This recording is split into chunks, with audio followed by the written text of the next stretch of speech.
Fucking hairline's worse now. Unbelievable stuff. Unbelievable. We are here for Game Day Live week 2 for Uniball.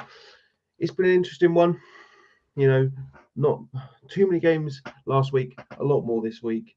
I'm Chris Tebbett. With me is Dom Sims. He's got absolutely no qualification spear. Don't know why he's here, but he is unbelievable. Called up on the day, mate. Called up on the day. That's all. Yeah, I can see it. Tell it by your fucking hair, mate. It's a bit rude, mate. We've put all this work into the show, and you turn up looking like you've just rolled out of bed. Unbelievable. That's outrageous, mate. Unbelievable. We're not even a minute in, and you're already throwing shade at two people, me and Maris. Yes. So, right. Yeah, Maris isn't on the show, so no one cares. Now, people who are watching this on the back end, you're going to be wondering, why is this going early so live? Because for some reason, Uniball games start really early in the day, and that's exactly what uni students want, to be woken up really, really early. You know, I'm not a uni, and I don't want to wake up this early, but here we are. Here we are. So, first of all, we're going to go through this week's game fixtures, go through last week's game fixtures, see what we've missed, read out some of the fun stuff that the Baffa News Flash has given us this week. QMBL Vipers, we're looking at you. We know what you've done. We know what you've done. And then we're going to move on. Hopefully, we've got a lot more, scores in this week. I'm going to wait for the ticker to reset before I start going around again. Actually, Dom, how about you read out the fixtures for this week, because I do all the work. Oh, mate. You're really testing my reading skills, mate. You don't want to do that, mate. You don't want to do that. No, I won't bother. You're right. Sport degree, remember, mate. We don't want to do that. So we're going to go from Southern one. We've got the Hertfordshire Hurricanes versus the Portsmouth Destroyers. Obviously, the Hertfordshire Hurricanes game did not happen last week, probably due to weather, I believe. The Royal Holloway Bears versus the Surrey Stingers. He's even put it in the chat. But I'm going to read out one here because everyone else wanted. The Brunel Burners versus the QMBL Vipers at home. Clean up your pitch, QMBL. Don't want Bruno on that. Imperial Immortals, we've got one fixture in, have forfeited against the ARU Rhinos. So we've really got some scores in this early. Why? Unbelievable. Here we go. From the top. Oh, what did I say? I said it the wrong round. Okay, okay. Fine. Prem South, Birmingham Lions, 41 Swansea Titans in Birmingham Explosion. I've heard it was a good time, had by all. Leeds Griffins versus Leeds Beckett Carnegie in a nice derby match. We've got a few of those happening. We've got the Stirling Clansmen versus the Nottingham Gold. In the Prem South, we've got the Cardiff Cobras versus the UEA Pirates. And in the Borders Div 1 division, the Northumbria Mustangs versus the Newcastle Raiders, who actually did really well against York last week, despite the fact that we thought that York were good for putting us in, but they were just good at talking rubbish. York Centurions versus the Hull Sharks. Hull Sharks got shut out last week. LJMU Fury versus the Manchester Tyrants. Another derby. Sheffield Hallam Warriors, Sheffield Sabres kicking off at 2. Midlands 1 division, the Leicester Longhorns, who suffered a horrible shutout, versus Loughborough. Not the Loughborough Aces, just Loughborough. They came off with a very good win last week. And then in one for my back garden, the Warwick Wolves versus the Coventry Jets. Southwestern Division 1, the Bristol Barracuda versus the Bath Killer Bees. The Exeter Demons versus the Reading Knights. I can't remember if that's who Rob plays for. He's probably busy, so he's not going to hop on. Now, this is it. The SGS Pride versus Southampton Stags. Hopefully that game goes all the way to the end, because I want to see how SGS Pride do. But we don't know when the kickoff is. Unbelievable. Southern 1. We're back to the beginning. Notice how, once again, no Midlands 2. Give me the Colonials division. That's what I want to see. That's what is going on with Midlands 2? Why are they starting so late this year? I don't know. I was in Lincoln on Wednesday. They don't know why. How was it, Chris? It was really, really bad. I had a really bad time. I did. That's because you hear this University of Lincoln. Drug dog, he didn't like me. I don't do drugs. I wasn't allowed in. Can you believe that? I don't even do drugs. Wait, is that what it was? A drug dog? Yeah, I told you that. The drug dog didn't. I think I missed the message. Yeah, the drug dog. Oh, have I not done it properly? Okay. Staffordshire Stallions, Huddersfield Hawks, then South West Division 2. Apparently, we had two tickers. I was not paying attention. Bournemouth Bobcats versus the Plymouth Admirals. The Solent Redhawks versus the Gloucestershire Gladiators. Oh, I do love Div 2. Maybe there was a Midlands Div. Maybe there was a Midlands Div. Now, here we are. The game of the Panthers, the Brighton Panthers versus Oxford Brooks Uni Panthers, the Chichester Spitfires versus the Kingston Cougars. Southeastern Div 2, Canterbury Phoenix, not Chargers, we got that wrong, versus the Cambridge Pythons. The Kent Falcons versus the City Wolfpack. And the KCL Regents and the Greenwich Mariners. God, I really do like the name Mariners. I really do. It's a bit ridiculous. It's good. It's better than fucking Colonials, isn't it? But to be fair, I'm sure everything's better than Colonials. And these ones that I've missed: the Harriet Watt Wolverines versus the Teesside Cougars, Sunderland Spartans versus the UWS Pyros. And this is in the Northern 2 division. The Bangor Mud Dogs versus Liverpool Raptors. I was about to do a Liverpool accent there, but I don't want to embarrass myself. Edgehill Vikings versus the Bradford Bears, who I have been told, and I quote, fucking hate each other. So that should be quite interesting. Lancaster Bombers versus the MMU Eagles. Here we go. Midlands 2. Midlands 2. The Chester Legion versus the Nottingham Green.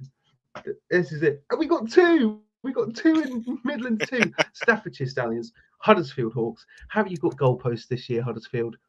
Let's hope so. I doubt it, though. No. The Bournemouth Bobcats and the versus Plymouth Admirals. We're back to where we started again. So that was last. So that is this week's. Let's have a quick look at last week's, because send in your scores, people, because then I don't have to do a recap on the show afterwards. Unbelievable. Unbelievable. So, Prem North, Nottingham Gold defeat Durham 39-0. Leeds Beckett defeat the Stirling Klansmen 43-6. And in the Prem North, Birmingham defeated Swansea, but that wasn't last week. That was actually yesterday. But Swansea last week defeated UEA 14-12. In the Div 1 South, the Sussex Panthers, not the Saxons, grow up, I'm not saying that too much of a mouthful. They defeated Portsmouth 18-8. Div 1 Borders, the Edinburgh Predators 45, Hull Sharks 0. Ha ha ha ha. Don't post memes, Hull Sharks. Unbelievable.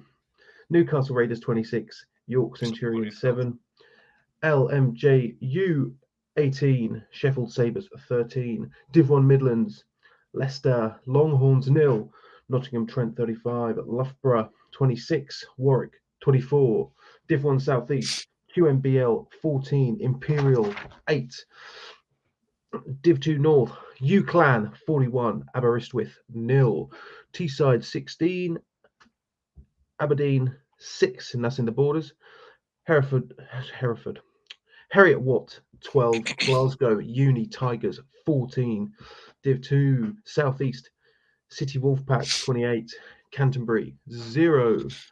Div 2 Southwest, Bournemouth 38, Bath Spa 0. And that is, ladies and gentlemen, 7 shutouts last week. Now, I think that poses an interesting question, Dom. Do you think this is going to be a year of shutouts, or is that just the rust coming off? I mean, I'm hoping it's the rust. I can't be dealing with a year of shutouts. That's not going to be entertaining for us to talk about at all, is it really? So hopefully it's just the rust. I mean, come on. To be fair, that's impressive. Honestly, don't get me wrong, I can understand where they're coming from in terms of having the rust, but 7 games that were shutouts, I think that is very very impressive. Very impressive. You don't see that in any other leagues, do you? No, maybe college ball. That's why uni Brit ball is the best league, and that's why we're here to talk about it. But we're going to go over some of the games for this week. Mainly the derby games, places that are very close, playing each other. Obviously, the big one, Leeds versus Leeds Beckett, which is a Prem North game. They're at home. Obviously, it's very good. Leeds Beckett pick up a 43-6 victory over Stirling last week.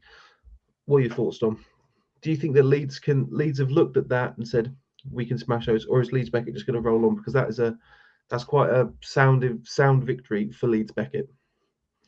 Yeah, man. I mean, it's, again with Brit Ball, it's hard to make any sort of predictions, because there's a lot. Like we said last week, man. The teams change so much each year, but it was a good victory for them. So, and I really don't know. I wish where it's going to go. If I'm honest, I have no idea. But do you think 1 week is enough time to sort of? Do you think that it's going to be a case of all the people who've never played Britball before, they've had their first game shivers out of the way. Now they can come in. Now they can understand what they're dealing with. It's not going to be like training where people are only going 70% or 50%. And yeah, hopefully they'll be able to just take it to that next level of intensity. Now they've had that week in. They know what it's like. They know how fast the game works, and hopefully they can take a next step to playing on that level. So in terms of the other derby games, it's Sheffield. You've got Sheffield Hallam. You've got normal Sheffield. You've got Sheffield Standard, not a Poly. Unbelievable. Don't go to Poly unis. But again, interesting. Do you think that travelling for an away game, because hopefully they're not too far out of each other's I would imagine location. Do you think that plays a part, especially for Uniball, that you have an away day? It's not a very long away day. Right, yeah, usually, there's always that home field advantage, always. You don't have to wake up as early, you don't have to sit on a coach and comfortable for fucking 2 hours or whatever it could be. And I feel like I always played worse than game day if it was an away. If it was an away game, I always did. But but with this derby game, I imagine they're only going 15 minutes down the road. I could be wrong, so I'm fine for someone to tell me that. But I feel like it's actually quite an even playing field right now between those two. And for that, I also have to go on to Warwick versus Coventry Jets. Now, if I wasn't doing this game, I'd probably pop down. I'm very interested to see this game because obviously Warwick last week had a game. Cov, they're coming off 0-8 season, and they are terrible. I'm hoping my housemate who played for Cov Jets is listening to me talk rubbish on them. I don't mind Cov Jets. I'm just joking. But once again, it's not having to wake up early for away days. That's the dream. Especially especially with Uniball, where you can't go into where all your players didn't go out last night. So, yeah, exactly. So you forget that that's one of the big things with Uniball. Did my team go out the night before? But I think if it's a nice little close away game, you can actually go out. Don't go out before a game. I did that. Would you recommend it, Chris? No, we'll get into that. So we have got. Oh my God, Dom, we've got a Midlands Div 2 update.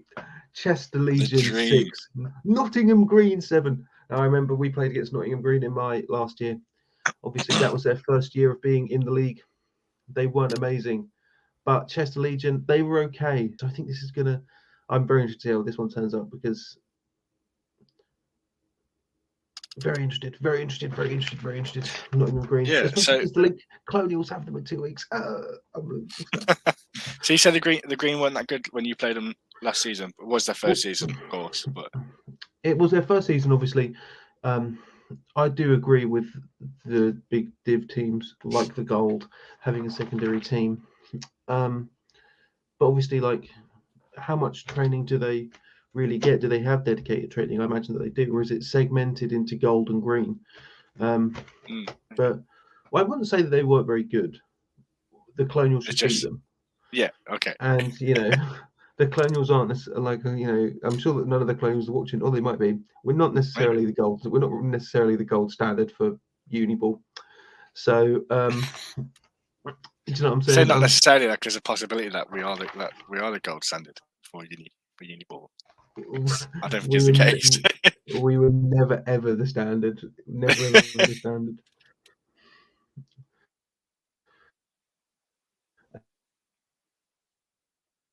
And then what is happening to my stream? Yeah, I was just saying, Chris, you sort of cut out then. I was worried about you. You okay? Yeah, no, I'm fine. I don't know what happened there. Both of our screens went black. I was like, whoa. York, who came off a crushing loss last week after having the Oh, best Twitter in Uniball. Get better Twitters, ladies and I gentlemen. feel bad. I feel like we may have cursed him a little bit. We're saying be like York, and then that result came in. I was like, oh no, don't be like York. Are you gonna hit him with a Don Sims guarantee? Mate, I can't do that to him. We can't do it. They've been cursed once by us by saying be like York. Don't do it. But I think it's gonna be interesting because obviously York will come off a big loss, but they at least put points on the board. Only 7, don't get me wrong, but Hull did not put any points on the board. 45, I believe, was the scoreline for the Edinburgh Predators against Hull. So it's going to be interesting. I think these teams, both of those teams, have got a lot to prove in their division after coming off big losses. You know, York very well could have. I believe that their one of the first plays of that game was the York touchdown. So it almost has gone downhill. I got a feel from a little bit because it started quite well for them, and it's just a long day after that of nothing really going right for them by the looks of it. But yeah, I mean, hopefully they can have a rebound game against Hull. Don't know how Hull's going to do, but you know. And then the last one we've got, which I've been reliably informed that Edge Hill versus Bradford is going to be another big rivalry game. I don't know too much about Edge Hill. I know that one of the Ouse Valley Eagles, a guy called Tim, lovely guy, plays for them. Though he looks 30, I don't know why he's still at uni, but I think he's younger than me. Unbelievable stuff.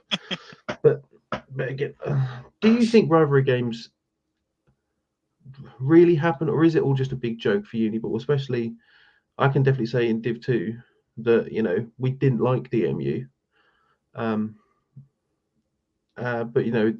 end of the day, it didn't really matter much because we still lost. I mean, I don't know. There's always a teams that you go against, and even if it's not like the team's rivalry, there's a team that you personally have that sort of rivalry with, like you want to beat them. For me, it was MMU. Never had a good game against them, and I always wanted to. But yeah, I think it does have an effect on how you play. To be honest, if you respond well to that pressure, great. You can probably have a good game. If not, who knows, man? I think you may get in your own head a little bit. So in 9 minutes' time, there are 14 delicious Uniball games kicking off. Let's go through another thing. So Cardiff, they didn't play last week due to them not having enough linemen. This week they are playing. So I can definitely speak on this due to being a Uniball lineman. But obviously, I don't know the caliber of the people at Cardiff being able to I imagine what they've done is they've taken some of the O linemen or the D linemen, and they're going to play both ways. I imagine that's probably what that probably is right. Probably is what it's going to look like. Because I know some people they didn't respond well to that particular ordeal, having to play both ways. But it depends on how tricky the offensive playbook is to learn, or the defensive playbook is to learn. The defensive playbook is easier to learn. Well, actually, no, that's not true. O-line's really easy. Yeah, O-line's really easy. Unbelievable. But yeah, I still managed to. I played football yesterday. Did you play football yesterday, Dom? No, you were in the Slate Cup. Was it Slate? Yeah, I was in the Slate Cup, mate. Yeah. Yeah, how was that for you? Who won actually? I actually missed everything about it. So who won? The answer is shut up. We're not going to talk about it. Not you then. And if anyone in the chat, I don't know if you find out the score and you post it in the comments, I'm not going to bring it up. I will though. I'm not going to bring it up. Please post that for me. And I'll find you on Facebook. I'll find you on Facebook and I'll block you. All right. So I want no anti-Penguin sentiments in the chat. None. I want it all. No, but it was good. It was interesting. You ever played Canadian rules, Dom? No. No, I haven't. No, because you're not good. I try everything out, mate. Because I'm a good football journalist. And the question is, did I wear a dress shirt underneath my pads? Yes, I did. Why? Because to show you the team that I mean business. Unbelievable stuff. Wait, you wore a dress shirt underneath Yeah, I did. your pads?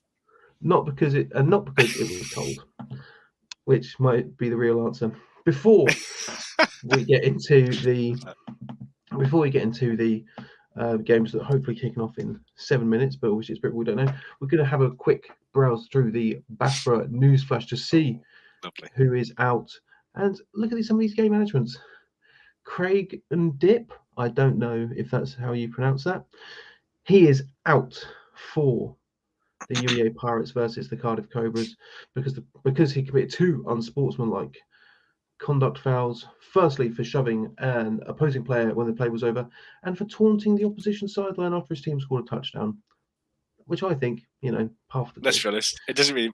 I think the refs have been a bit harsher. I'll be honest, because sure, he may have shoved someone after the play was over, but I've seen some of the way the British refs, do their job, and some of them could just be having a bad day and just want to ruin your life. So and then for taunting, get over it, man. It's part of the game. I hate that you can be flagged for taunting. Get over it. See, and that's the best part about the Slate Cup, because they said taunt as much as you see fit. See, that's what I like. Put that game in. No fun league, unbelievable. Christian Butterworth for the Bangor Mud Dogs will not be playing against the Liverpool Raptors with 1 minute 18 remaining on the clock. During a Bangor interception return, he headbutted a taller opponent, which I think is really funny. That they had to roast him in the thing. Yeah, not only did he headbutt someone, but he had to jump up to do it. He had to jump up, and he said jump up and headbutted a taller player. Why'd you have to roast him like that? Christian Butterworth, if you're listening, please tell us your height. We're interested now.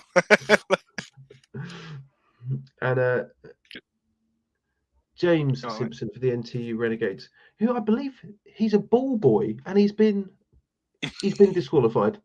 Amazing. I love this. Don't hear that very often, do you? Ball person for the home team, under 927, under Rule 927 for using abusive language towards an opposition player. Now, see that's I like that. He's out for next. To me, that just sounds like a ball boy who was just giving the opposition shit, and the refs didn't like it. But that's not for this week. That is for that's for last week, which I find. Oh, is it? Oh, okay. Very great though. Honestly, very funny. So into some of the game management issues. Manchester Tyrants, which hopefully, I'm sure they're not watching now because they've probably got a game. But regarding their game against last week, this is what the officials had to say. When officials arrived at the venue, the reception desk advised them that the game would not be going ahead as the field had not been booked and the goalposts were not erected. Manager of the venue subsequently spoke to the home team, and it was eventually confirmed that the booking had been made, so they were able to use the field, but the goalposts would not be put up. Standard Brit. Classic. That's a classic Brit game, isn't it? But isn't that weird? Is that how would the people at the reception not know that it's been booked? I don't know. Imagine over 100 people showing up to play a game. We're like, oh, sorry guys, the pitch isn't booked. I doubt that. I very much doubt that. So I don't know what sort of admin issue there was there. But upon further inspection, it was noted that the lines on the field were very faint. You could see them when you were stood on top of them, but when you looked across the field in either direction, they were invisible. There was an attempt to paint the field, but the venue did not give the home team the opportunity to do this. With the player safety in mind, the game could not be officiated safely given the nature of the field markings. The coach advised, and the officials left the ground. Now, what's interesting here is that I've been told that the Manchester Tyrants pitch is also the Manchester Titans pitch, and the Titans had used that particular game all season, and the markings were there the whole time. So we've been told that it's a permanently marked pitch, right? So the lines are there and they've never left. So it's daft to me. There's a few other things that we've heard about it. Mainly so that the refs didn't feel like they were up to the job. Maybe. Unbelievable. It seems really daft to me. Like Brett Ball, yes, best thing. So one thing we've got to put out sort of a retraction here. We thought that the SGS Pride game was called off due to weather. It turns out that's not the case. It was a medical emergency in the team area, and due to the severity of the injury, some players elected not to return due to being emotionally compromised. We want to say whoever was injured for either, I'm not sure which team it was, wish you the best. Hopefully it's something that is very manageable. But yeah, hopefully you're going to bounce back and be ready for next season at least. Yeah, exactly. But to move on to something, less serious, QMBL, sort your pitch out. Let me read you this. So QMBL, well-marked 90-yard field in blue. No numbers, Lovely. 9-yard Lovely marks, or limit lines, and the team areas were marked with cones. This is the problem. Dog excrement on the field was removed by game management prior to the kickoff. No, I'm not playing if there's dog poo. I spent money on my lowers. If I get dog, so I assume it's a grass pitch because if it's on AstroTurf, livid, even worse. But the problem is that I am whenever I play a game, I'm very close to like pooing myself anyway. I don't need dog poo on it as well. Unbelievable. You don't want to vomit at the same time, do you? No. Changing room had no private shower. Toilet was otherwise well appointed and lockable. Why does it sound like these refs are going to put out Yelp reviews for all these games? Yeah. Put a trip advisor out. Just don't into this venue. Yeah. The shower, the hot water doesn't work. They didn't provide tea and coffee to me on the sideline, and I asked for 3 sugars and not 2. Okay, but we're gonna. So we've got another Midlands update. Chester Legion 12, Nottingham Green 7, 70-yard touchdown run. Chester. It doesn't matter what you do, Chester, because you got the Lincoln Colonials later in the season. It doesn't matter what you do. Yeah, we know we're going to lose next time. But what is interesting here, I think it goes back to last week when we were looking at 2-point conversions or stuff like that. Is their kicker just bad? Yeah, I think so. Because 12-7, obviously Nottingham Green have scored and after. So that shows that this game at least has goalposts. Yes, exactly. So is your kicker just bad? Maybe. I don't know. We had a great kicker, Craig Patrick. You acted like he was dead then. Rest in peace, Craig Patrick. Yeah, rest in peace. Rest in peace. But no, there's no other funny ones for this, unfortunately, which is a shame. But it's so silly, how much of this is just a lot of it just seems like the refs just want to moan. Like the Swansea Titans, officials had to change in public changing rooms due to usual officials' changing room being used for women's soccer match. Get over it. That's not. Move on with your day. That's not the team's fault. Not at all. Did you get changed in a private place? Yes. Congratulations. Okay. I've once gotten changed outside because that's just what we had to do.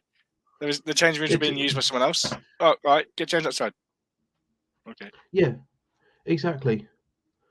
So Northumbria Mustangs game kicks off at 2 versus the Raiders, who came up with a big win last week. Obviously, there's not much we can really say in terms of the rankings because there's only been one game so far, unless you're Swansea versus Manchester, because they've both played 2 games so far. So Swansea are currently 1-1, which fine. Yeah. Fine, but they've played most games out of anyone so far. Unbelievable stuff. Unbelievable. So we talk about forfeits in this. There's not many games in this season, is there? No. Oh yeah. So we need to have a quick talk about forfeits because we've had our first one so far. Now BUCS is slightly different to BAFA in that obviously this is a points-based system. So if you forfeit a game, you lose 2 points, which is genuinely devastating. You can win the rest of your games and still, suffer quite heavily due to the fact that you've had to give away 2. So ARU Rhinos, I think it's that way around. I think it's ARU are forfeited, not the other way around. My man in the booth, I'm not just there to correct me, but I know it's at the end of one of these. I'll tell you what. How about you check for me? How about that? Well, yeah, so the Rhinos have been awarded a 1-0 walkover against the Immortals. There we go. Sorry, I had that the wrong way around first time. So it's Imperial. I couldn't crack it.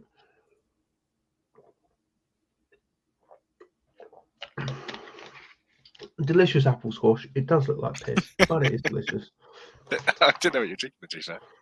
But come on, doesn't that look like piss? It doesn't look amazing. Oh, you just put apple squash inside a Lipton iced tea bottle? Yeah, I wanted a big bottle. Oh, fair enough. But obviously, Imperial have already lost one game, so that's not looking too good. It's with this league as well. You never really want to. To be fair, it looks like Imperial have suffered 3 L's so far because they've had to forfeit one game, and they've said, and this is what I've heard, is that they've said that the Rhinos are being difficult and they wouldn't reschedule it, which is bad enough. Then second of all, they had to play on a pitch at QMBL which had dog poo on it, and then also lost the game 14-8. That is a collection of L's. That's hard. Biggest losers of the week so far are Imperial Immortals. Unbelievable stuff. I mean, it's always just, like I said, it's always a shame to lose a game in Uniball. You get 6 games a season, don't you? So like losing one, it's just, it's just crap. It's just shit. Yeah, losing one is stressful enough as it is, and then dog poo, unbelievable, and then forfeiting. Yeah. So let's hope there's no more abandons this season. No, obviously, like it gets a bit difficult after Christmas because people are, fat because they've been eating too much mailbox Christmas dinners. Never mailbox Christmas dinner, mate. Oh, I don't. No, I know you don't. There's only one time where you had to go home because you have an allergic reaction to peanuts. Yes, yeah. Yeah, didn't realize that things were katsu curry. I'm allergic to peanuts. Unbelievable. Had to go home. Couldn't even enjoy my night out. And the year before that, they made me down a pint and I threw up. Unbelievable. No dieting dedication for me here. Literally unbelievable. Not good. Not good for me at all. I'm just hoping that we're going to start getting some. To be fair, the game's already kicked off 5 minutes ago, but given that it's Britball, the fact that we've not had someone say, "Oh, they've scored a kick return," and then they onside kick it. Right, let me tell you. So on this Canadian rules game, the other team onside kicked it twice. Did it work ever? Yes, they worked both times. That's upsetting. Yeah, not great, not ideal, but we make do. We make do. So, Dom, what do you think is the best piece of merch from Football America? To be fair, I know, I don't know if all unis did it, but I know we did that kit, that swag pack. That's what it's called, right? Where you got like shorts, t-shirt, and a hoodie, and it's only it wasn't too expensive either. So it's pretty good. You get yourself some good team merch. No, the correct answer is the wallet. Oh no, you can get rid of the wallet, mate. What do you mean? Football America, you get your team's logo on a wallet, mate. You might as well not. A lovely Velcro wallet, mate. Yeah, you're 20-something years old and you've got a Velcro wallet with your team's logo on it, mate. You take that to the club. Ladies beware, mate. You take that to the club. You're having a great time. Safest wallet you can ever own. Huh? Safest wallet you can ever own. Velcro adds an extra level of security that that's it. Can't get from they hear the Velcro rip. They hear the Velcro rip, and they are down. That's it. That's what we're here to discuss. That's what we're here to discuss. It's so strange because like the Prem games are sort of heating up, but as I've said, there was only one game last week which I would quantify as being particularly close, and that was Loughborough Warwick, because that was 26-24 to Loughborough in the end. All the other games, not too bad, but very low scoring, like Swansea 14, UEA 12. Then some of them are just 7 shutouts. 7. It's not. People need to be better at football. Unbelievable stuff. It's just the rust, mate. Week 1, give them a chance. See, Week I 1, can't remember. we've not really a season last year. Give them a chance. You've got a lot of adjustments to make. Did you win your Week 1 game this year? Did we? Yeah, I'm sure we did. Yeah, we did. Yeah, we played Staffordshire. See, well, that's it. Is that like surely you win that Week 1 game, that gives you a boost of confidence that it's going to last the entire season. Oh, yeah, definitely. Oh, wait, no, we didn't win our first week. Actually, I just remembered who it was. It was Leicester. Got called off at half time. 0-0.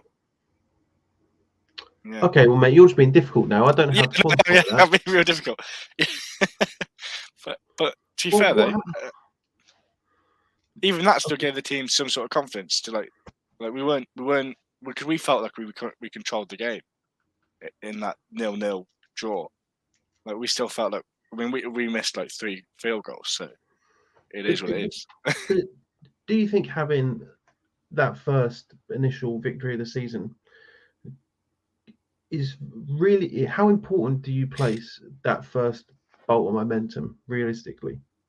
I mean, in a league like this where it is so short, it's honestly there's so much importance around get that first win and build momentum from that. To be fair, but obviously the whole thing of you learn more from a loss than a victory, but then so they say, but you also lose players, so because they're not interested anymore. Imagine, that's what I mean. You have a bad season. Imagine losing one game and being like, "No, I can't play. I don't want to play anymore." Yeah, but the thing that is, probably happens more than you think. Yeah, it almost definitely does. Especially in Uniball, unbelievable. Yeah, man, because people are trying out the sport that they don't really know yet.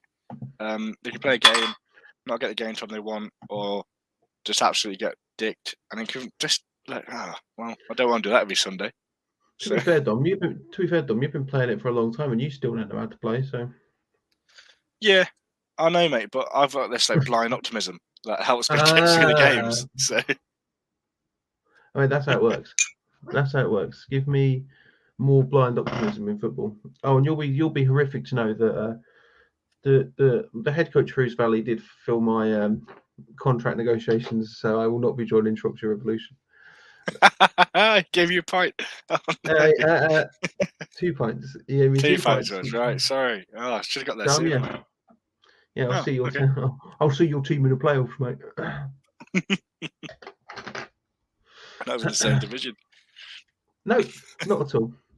Unbelievable. Not even anywhere close to each other. Yeah, not even in the same region. Not even. Probably speak different languages as well. Oh, come on. Games have kicked off. There's been 11 minutes. We've had one update, and that is from the delicious Div 2 Midlands. Not even York are giving me anything this week. I just need. I'll just check Twitter just to make sure York haven't tweeted out anything yet. Actually, York playing yet, or they kick off later? Well, they said that. Well, they put out a tweet saying that they were playing. They're back at home this week. Oh, it's so good, so good. I do want to see. I want to see if Nottingham Green can actually pull something out this year, not just be. And to be fair, Nottingham Green, as I said last week, it's such a better name than the Pellets for a second team. Why would you do your team like that? Call them the Pellets. Was that their name when they played you guys? Was it? No, that was the who is it? UWE Bullets.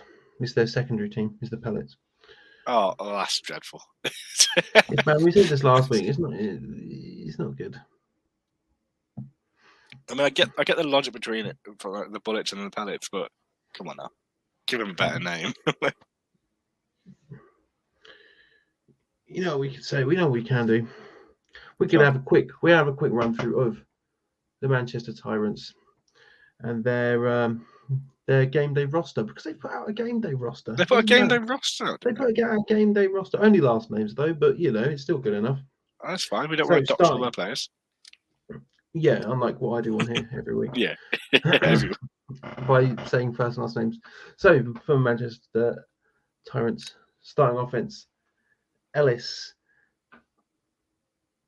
Adracodonis, I think. I've probably butchered that.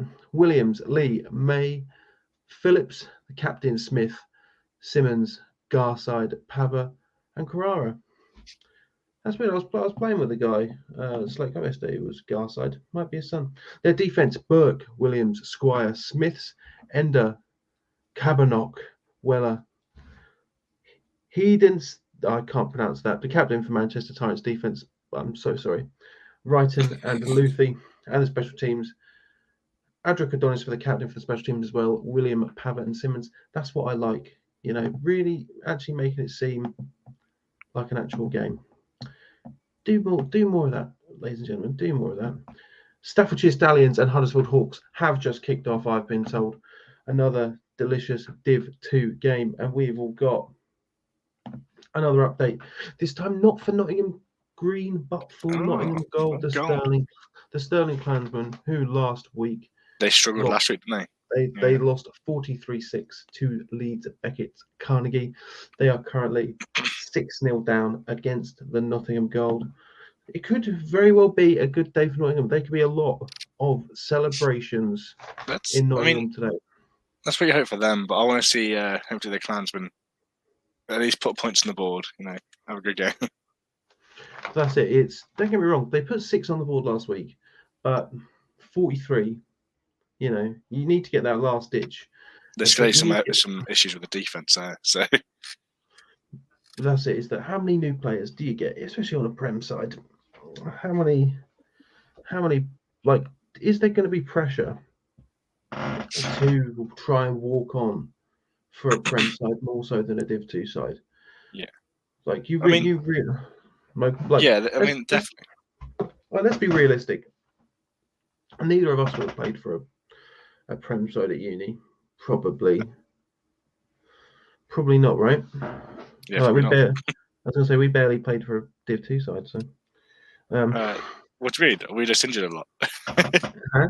Well, we were just injured or banned, mate. It's fine. Mate, I'm injured right now. I played probably about 20 minutes of football yesterday, and my knee hurts, and I'm sat down. Love that. I mean, to be fair, I'm sat in the knee brace as well. I'm doing this some extra training with a coach from Long Island, and great training, really worth it. But God, my knees are in pieces. But you're not a lineman, though. Your knees shouldn't be in pieces. It's killing me. But no, I just think it's impressive. Genuinely, probably about 20 minutes of actual football. And I won't lie to you, being a left guard in a Canadian rules game, very, very easy. I didn't have to do anything. Just sort of like that, right? But yeah, my knee still braced. I can't walk up the stairs. Unbelievable. Should probably get that looked at, actually. We should at some point, but it's oh my God, we've got another one. Nottingham Green are coming back into it. 14-12 to Nottingham Green. Oh my God, it's going to be an absolute scenes here for Nottingham if they win. Staffordshire have just scored as well. Oh God, see, when we say that the Midlands Div 2 is the division to be in, it is. Do you want to know why? Because we get updates. Yeah. What more could you ask for? There are two. Yeah, there are two. There are 2 games going on in that div, and we're getting updates for both. So. And the other team in the league, we're not covering you anymore. We're not doing any. We're becoming a Div 2, Midlands Div 2 team. So. Midlands Div 2. And the worst part is that I know that after all of this, the Lincoln Colonials are not going to update me even slightly. Oh, I know, and we're going to be so upset about it. Yeah, we're going to have to try and get someone on there. Get the coaches just to send us messages. See what we can do. Hello, George Lees. Can you please send me the details? So the first score of the season for the Stallions, a 25-yard touchdown run. For number 6 of the Stallions, still no information if they have made the extra point or who have they got. Have they got Huddersfield? I think they have. They have got Huddersfield. Yeah. Which means they're going to go for a 2-point conversion because there's no goalposts. Don't have goalposts. So, yeah, so maybe they've already tried for the 2-point and failed. So how about this? How about the refs just imagine that there are goalposts? And they sort of judge it. Like, we'll give that one. Well, no, they're probably too busy fucking complaining. Oh yeah, that there's no goalposts. The toilet roll in the toilets was not 3-ply. This is the worst locker room I've ever been in.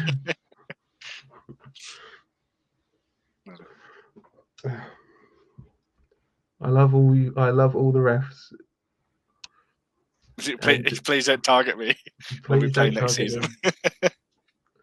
To be fair, they don't know what number I play as. So what are they going to do? 77 though, wasn't it? Well, you're such a fucking. You said that. Didn't you say last week on the show that you somehow managed to get 77 for like 2 teams? And no. So I thought I'd just Why? That's like worse than doxing me now. I'm shouting at the rest. Number 77 for Ouse Valley. He hates referees. You're such a nerd. It's not my fault. I'm just an impartial third party, mate. I don't. No, mate. You're here being boring. That's your problem. I'm adding some spice. God, I really wish that more teams had social media. You can put it on your CV if you do social media for a team. Oh, that's true. Yeah. We got a lovely one. Are you going to cover this one, Dom? Yeah, sure. So the Pirates recover a Cardiff Cobras fumble on their first drive. Now it can't be upsetting. You really need that first drive to be sort of like a statement, and a fumble is not the way to do that. Let's be honest. So, actually, though, I'd say that it's the opposite. I would say it's the opposite, mate. Yeah, it's almost the exact opposite of what you want to do. But at least it's not an interception. You know a lot about those, don't you, Dom? No, actually, I won't know a single thing. About I just want to say something on that statement you just said. Most of my interceptions from that Manchester Met game came off the hands of our receivers. Like, I had a lot of ricocheted interceptions, and it really annoyed me. Right. So you're gonna blame? It's everyone else's fault, is it? Yeah. Is that what your Long Island coach is teaching you? He's just blaming other people. Yeah, and rightfully so. Don't be bad.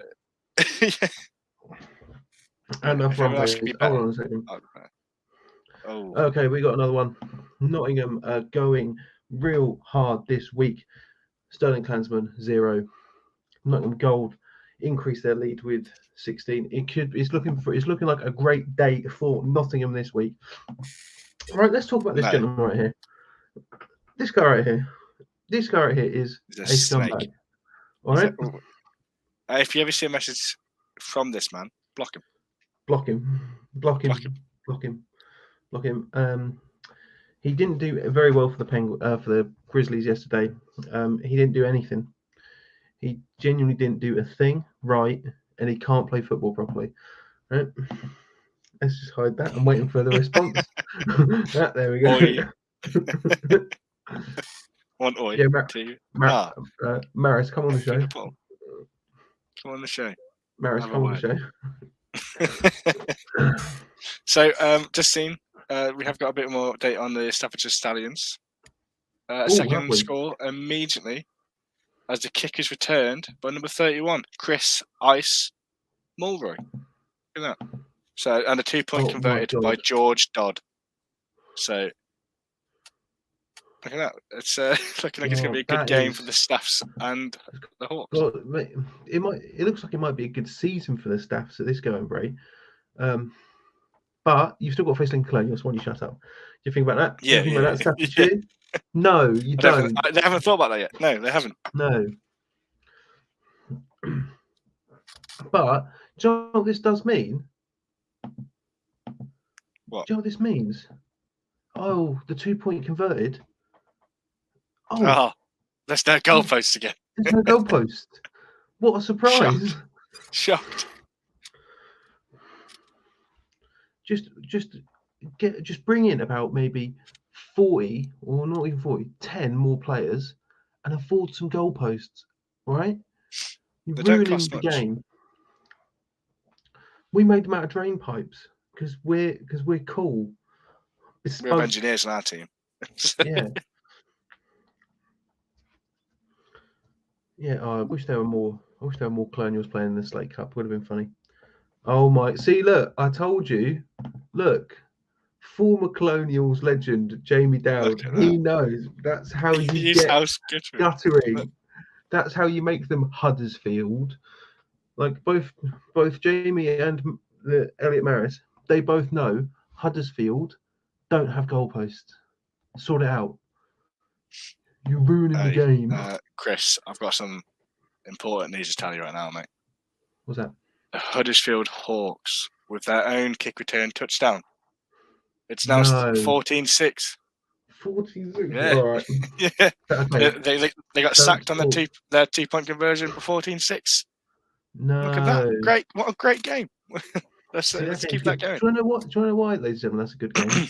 Because they're giving us it's in Midlands Div 2 South. Oh, that too. Midlands Div 2. That's why. Best division. Unbelievable stuff. I think also I think Jamie Dowd should come on the show, tell us a story about a peacock. Oh Christ! I don't think we want that broadcast on such a level where people can go back and watch it. But I've not actually spoken to Jamie in a while. I thought it was come on. I'll let him on. He'll know about football. He'll have some more than you. Stories. What? You act like I didn't like I hardly played. I'll put it to this. I've never seen you actually play football.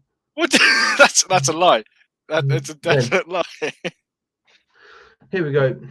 Cardiff with a huge goal line top of the fourth against the Pirates. It seems that with that particular statement, maybe the Cobras have sorted out their lineman problem. And what I was saying earlier about maybe people transitioning from either side of the line hasn't actually affected their play too much.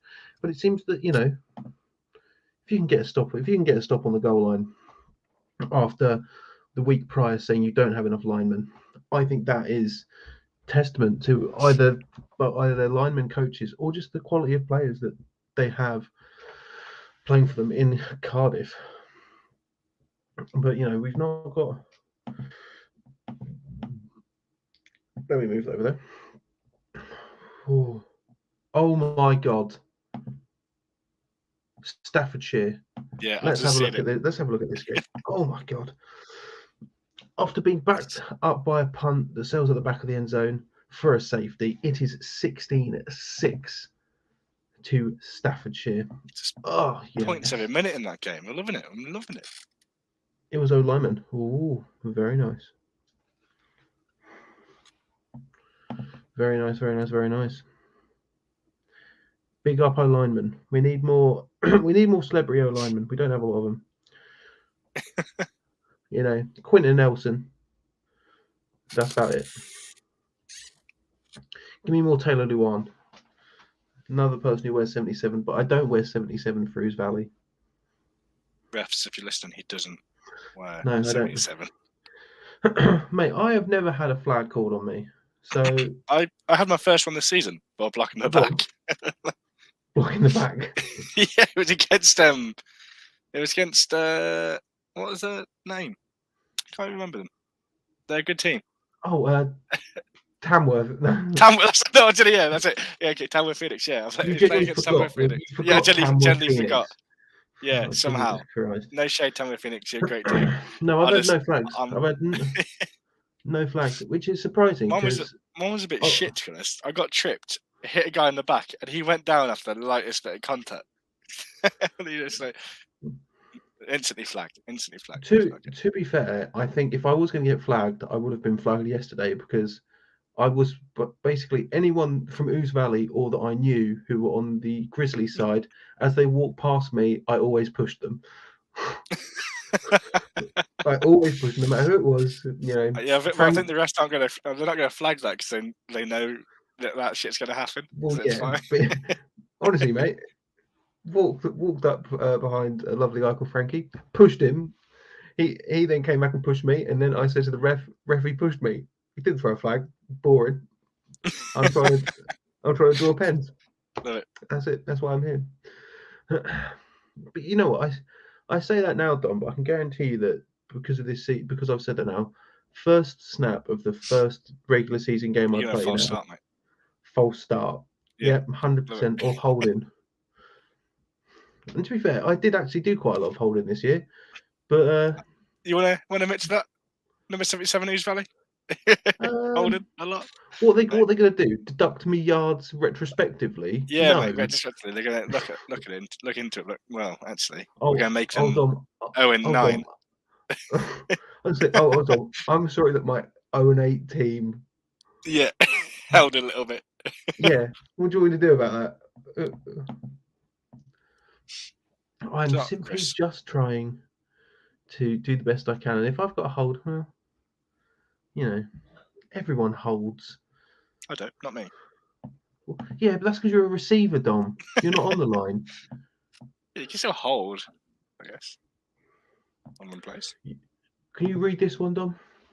Oh, look at that. So another big fourth down goal line stop. This time, Nottingham Gold stopped Stirling Klansmen in the Prem North division. Honestly, I'm genuinely tempted. Poor Stirling Klansmen.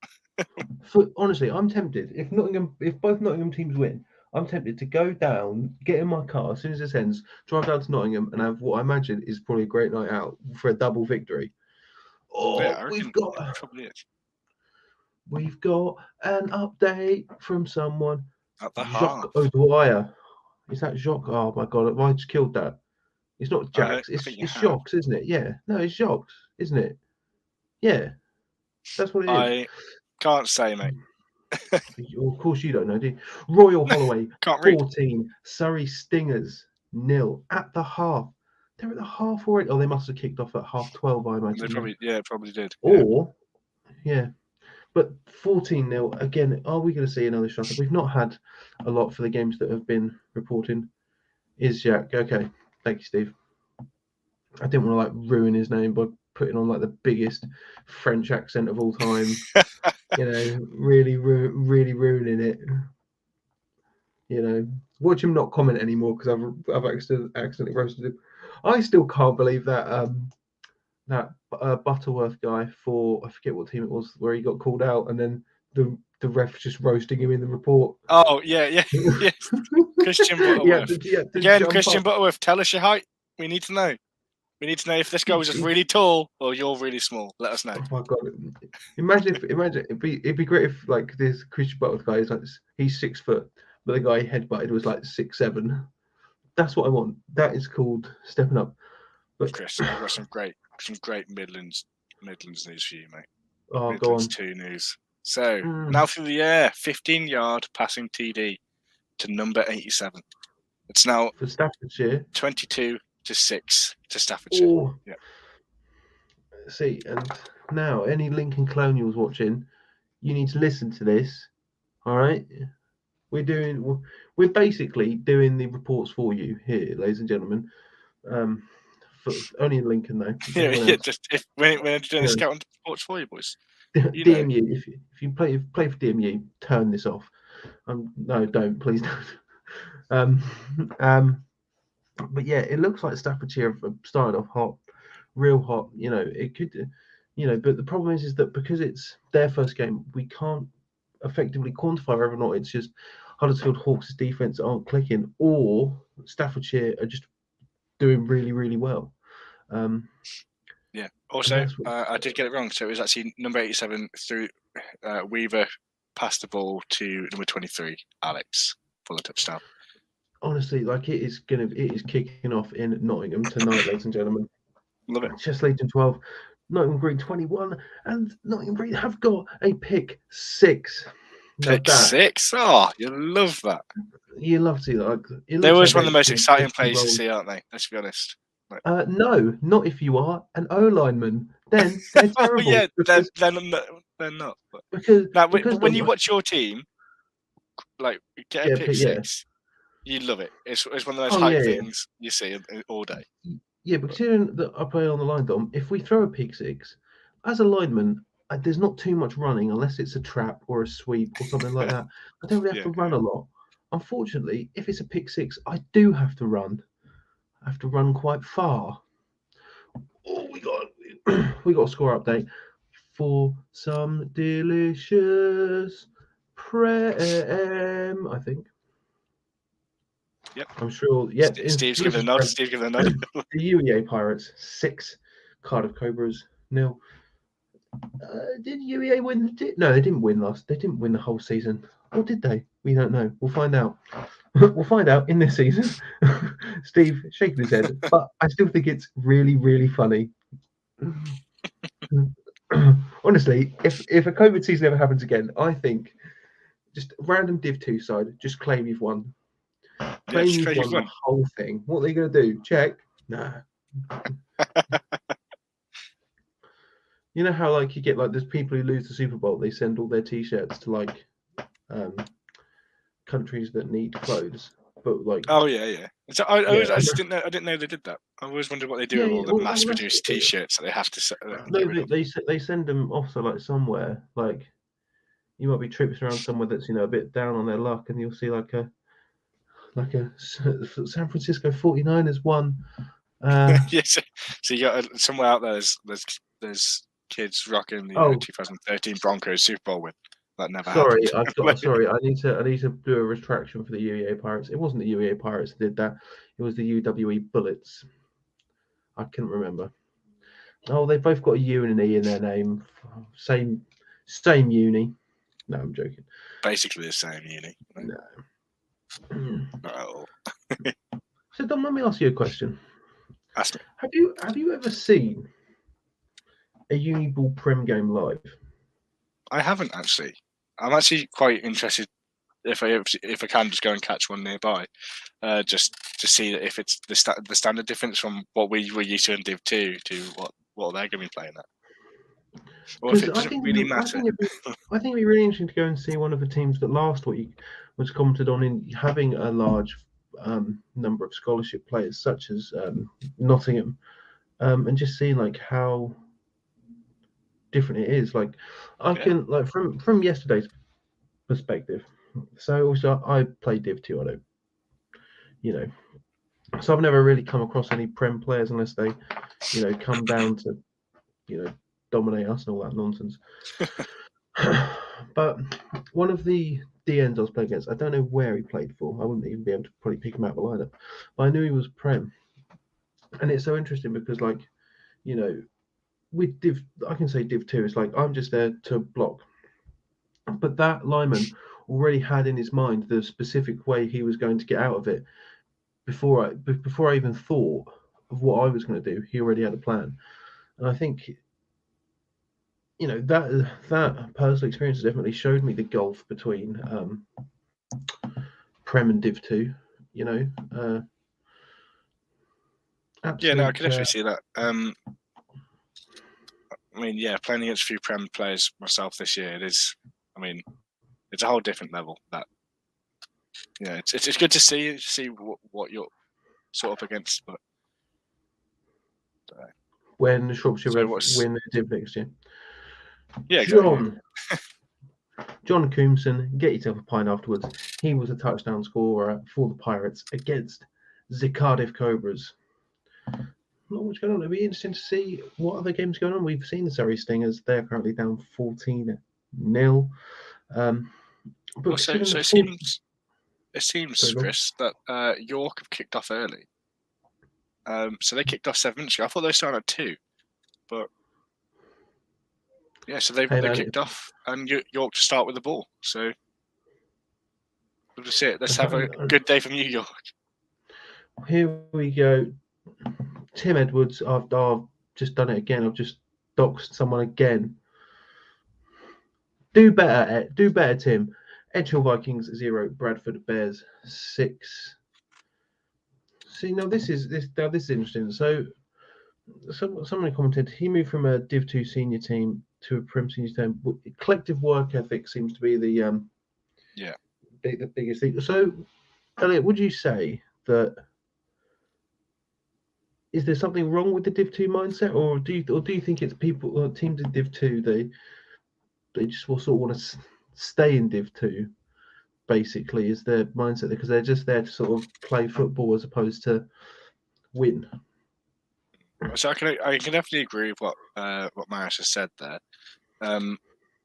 So I mean, just from moving from Lincoln to Shropshire, that's like they've got like they're an aspiring Prem team. They want to be Prem. They want to go, they want to go the distance. They have a very good work ethic. They take it very seriously on game day and at practices. So yeah, I can see what he means with that. Whereas especially in Div 2 uni teams, a lot of people are there for the photographs, not to progress. But how much of you can't say that you are not in football for some of the photographs. Yeah, but that wasn't the reason why I joined. You know what I mean? I like having a look at the photographs afterwards, but I don't go show up on game day thing just thinking, oh, I hope I get a fucking sick photo for the gram. I show up. Yeah. Okay. You know what I mean? So you're telling me, so you've never made like a really sick catch and been like, God, I hope he got that on. I hope he got that on the old. Yeah, but this is different. There's different mindset. There's different mindsets of going to the game to get that to get the pictures and actually hoping they get it on camera after you've done it. When the main aim of you being there is just to show up and play football. If you get what I mean. Okay, that's fair enough. So another delicious Midlands Div 2 update. Staffordshire Stallions 28, Huddersfield Hawks 6. Staffordshire Stallions looking real good. And that was a tasty little pick 6 for Ant Wallace, the linebacker. So let's get back to what the man on the ground, Elliot Maris. I don't know what ground he's on. Absolute straw, unbelievable. He says, well, I say there are always a few players on the team that put in a higher level of physical and mental effort. But on a Prem team, the level of effort is the baseline, if that makes sense. No, it does make sense. It does make sense that there's, it's like whenever. But for me, it's just strange when people they don't see that when they don't really go out there to win, they just go there to have a good time. It's like, don't get me wrong, I know where we are, but to not go out and not want to win, or not have that as your premier mindset, just to go and have fun. And I know that, I mean, to me, winning a football game is fun. Playing football as a whole is just fun. So. I wouldn't know. But that's why it's interesting because even NFL coaches do it. But I think when they say it, it's more just to keep players relaxed, which is go out there, have fun today, all that good stuff. I think it's because they don't want to be like, right, win. But then comparatively to someone like Bill Belichick, who's like, do your job, just do your job. That is what you are there to do. Do your job. And I think that is something that's a goal because I do understand it when they're like, just, go out there and have fun. It's like, but winning. But rings. Have you got rings? Yeah. No. Have I got rings? No. Yeah, you do. You got a collection. No. Has Steve got rings? Yes, he does. Steve. I forget what Steve said to me yesterday when he saw my Super Bowl rings because I was wearing them to the post late game team. I had a couple on. Needless to say, he was very, very impressed at all of my stupid shiny Super Bowl rings. Which ones were you wearing, Chris? Patriots, Broncos, Cowboys, and Rams. Oh. Okay. The Broncos 50 ring, yeah? Yes. Yeah. It's a real nice ring, though. It's a great one. Probably one of the best ones that I have. I've got none that are floating about here. I've got like a Green Bay Packers one for like the first Super Bowl. Let's leave that on. Let's leave that on for the entire thing. Leave it, yeah. So people know that I'm serious. York. We got an update. Oh, not looking good for York. York get driven back to about 4th and 50. Punt gets blocked. 3 plays later, Viking recovers a fumble. 4th and 50. Bloody hell. Impressive. That is quite impressive, actually. Yeah. How does that happen? Impressively, Dom. Did you not hear what I said?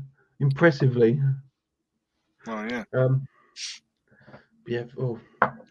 Would you? Okay. If you had 3rd and 50, would you go for it, Dom?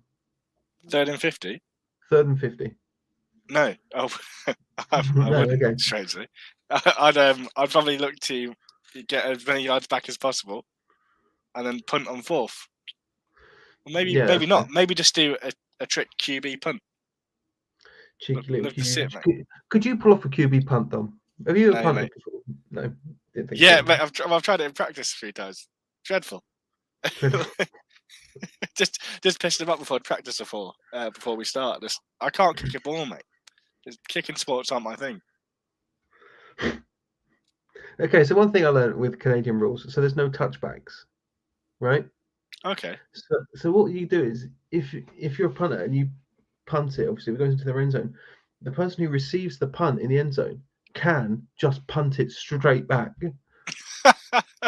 That's great. I love that. And one thing that annoyed me yesterday is that I was like, well, couldn't we have just done that once for the joke of it? You should have done. Yeah, that would have been fantastic to see. Whoever catches it just goes, have some of that, boff.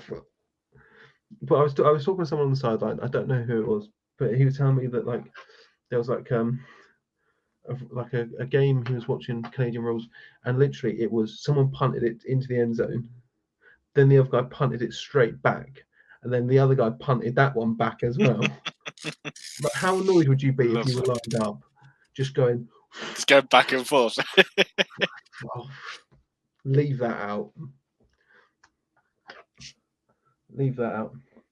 So, Dom, in terms of Uniball, obviously a lot of players don't have the experience of playing games. So, how important would you say that special teams is for both experience and overall in the game? So let's be honest. So special teams, you need to get that right. If you can't do special teams right, then you can't. It's another way of controlling the game, really. In my eyes, to be honest, like if you're not controlling the punt very well and they're constantly returning it for 40 yards, you're giving them good field position every single time. It's going to be hard for your defense to stop them. But in terms of like new players, get on special teams. I used to avoid it as much as possible, but in my 3rd year, I find it's accepted to play special teams alongside their receiver. You get more game. There's no negatives about it. You get more game time. You get good experience, and you can show the coaches what you can really do. So, and also go hit someone. Just go and hit someone, even if you're on offense. Just go and hit someone. Because obviously, like being on the line, there's not really much chance. Normally, it's just sort of controlling people more than anything else. Yeah. But I really enjoyed having that ability to just literally just sprint towards someone full speed. Yeah, loved it. And watch them probably watch them poo themselves, or more realistically, them do a very slight movement to the left or right, and I missed them completely. Love it. If anyone who is watching has any score updates, please let us know. Even if we might have heard it before, because we probably haven't. Post them anyway. If you see anything at all, post it. We're interested in all updates for the Uniball season. 14 games kicked off. We're getting updates on about 5, which Yeah, it's not what we want to see. I mean, again, I'm going to say it. Be like the Staffordshire Stallions. We did it about York last week. Let's curse the Staffordshire Stallions this week. No. Be like Staffs. Be like Staffs. Give us some updates. But we can tell you now that the Leeds Beckett Carnegie game, their little derby game versus the Leeds Griffins, is set to kick off at 2:30. I'm interested to see. I wish that I had some scores. It's probably not even started yet. For Cov versus Warwick. Yeah, what was that kickoff time? To be fair, I'm sure if I leaned out my window, I could probably someone will tell me the scores. But if you just shout really loud, someone may shout back. What's the score? But yes, not much going so far. It's So It's while well, we it's wait not- for the scores, Chris, why What? don't we maybe talk about your beloved team, the Dolphins? How are they doing this week? Oh, shut up! Right, first of all, let's talk about that. Don't bring That's them very up. nice. Don't bring them up. So basically, so we've got the Dolphins have got the Texans this week. That's If we okay. lose, Yeah. I'm going to drive to Lincoln and I'm going to jump in the Brayford. Unbelievable stuff. Eyebrows. No, no one heard that. No one heard that. I think No. Maris has put more messages in the chat, so I think he heard it. That's two. Okay. I'm not sure if Maris's whole thing will fit on this. Oh, it will. Oh, it has. In Look at that. Uniball, Div You are 2, I blocked. consider I consider special teams just as, if not more important than offense or defense. There's a lot of schematic things that can go wrong and hold athletes back. On special teams, it's so simple that it allows the athletes to change the game. But the thing is with that is, do you think it gives a fair shake to the rookies who have obviously just started the game? Because obviously, special teams has a bad reputation of being like awful. It's especially more so from returners who are like, oh, don't want to do special teams. So obviously, the rookies will have that same mentality. But no, I completely agree. Like, especially in these first week games where people are inexperienced, especially with they could just they might have a bit of tackle phobia. So having someone run towards it, they might separates the wheat from the chaff, so to speak. Okay. We've got a cheeky little update here. A low scoring game, a nice little defensive spectacle here. Bristol Barracuda, 2 cheeky little safety there, and the Bath Cleese 6. Do you want to take odds that's? I'm gonna actually. You know what? I bet you that's 2 field goals. Do you think that's 2 field goals? I do think that's 2 field goals. Yeah. Nathan Coates, he is coming in hot. The Demons 41, Reading 0. It's not gonna look too great for Rob Smith, who is a lovely guy, friend of the show. I know he's the coordinator in some aspects for Reading. So, or is it Oxford Brooks? I think it's Oxford Brooks. I can't remember. No, it is Reading. It is Reading. We had this discussion last week. 0. Another cheeky one. Robert Chandler doing it again. Plymouth at Bournemouth. It's currently 0-0.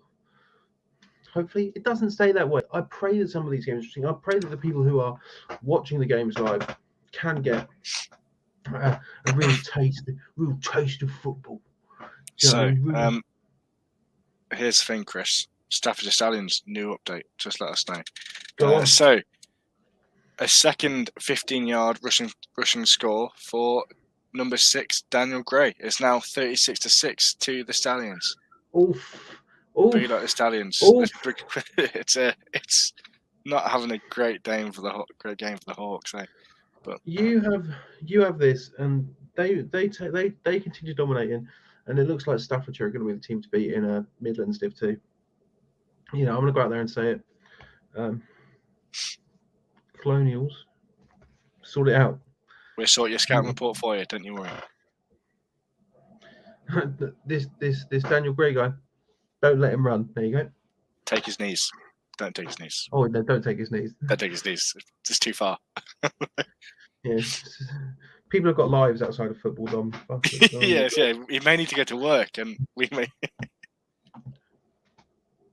Yeah. So is that Demons Reading score? Is that half time? Is that full time? Do we know? Nathan, if you could put that in the chat for us, we'd appreciate that. We can't find the update anywhere other than you. So that's.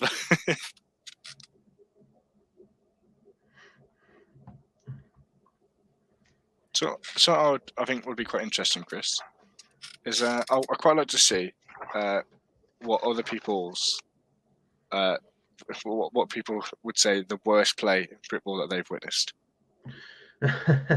That's a great question. Chris? That is a great question. What was the worst play I've ever seen in football?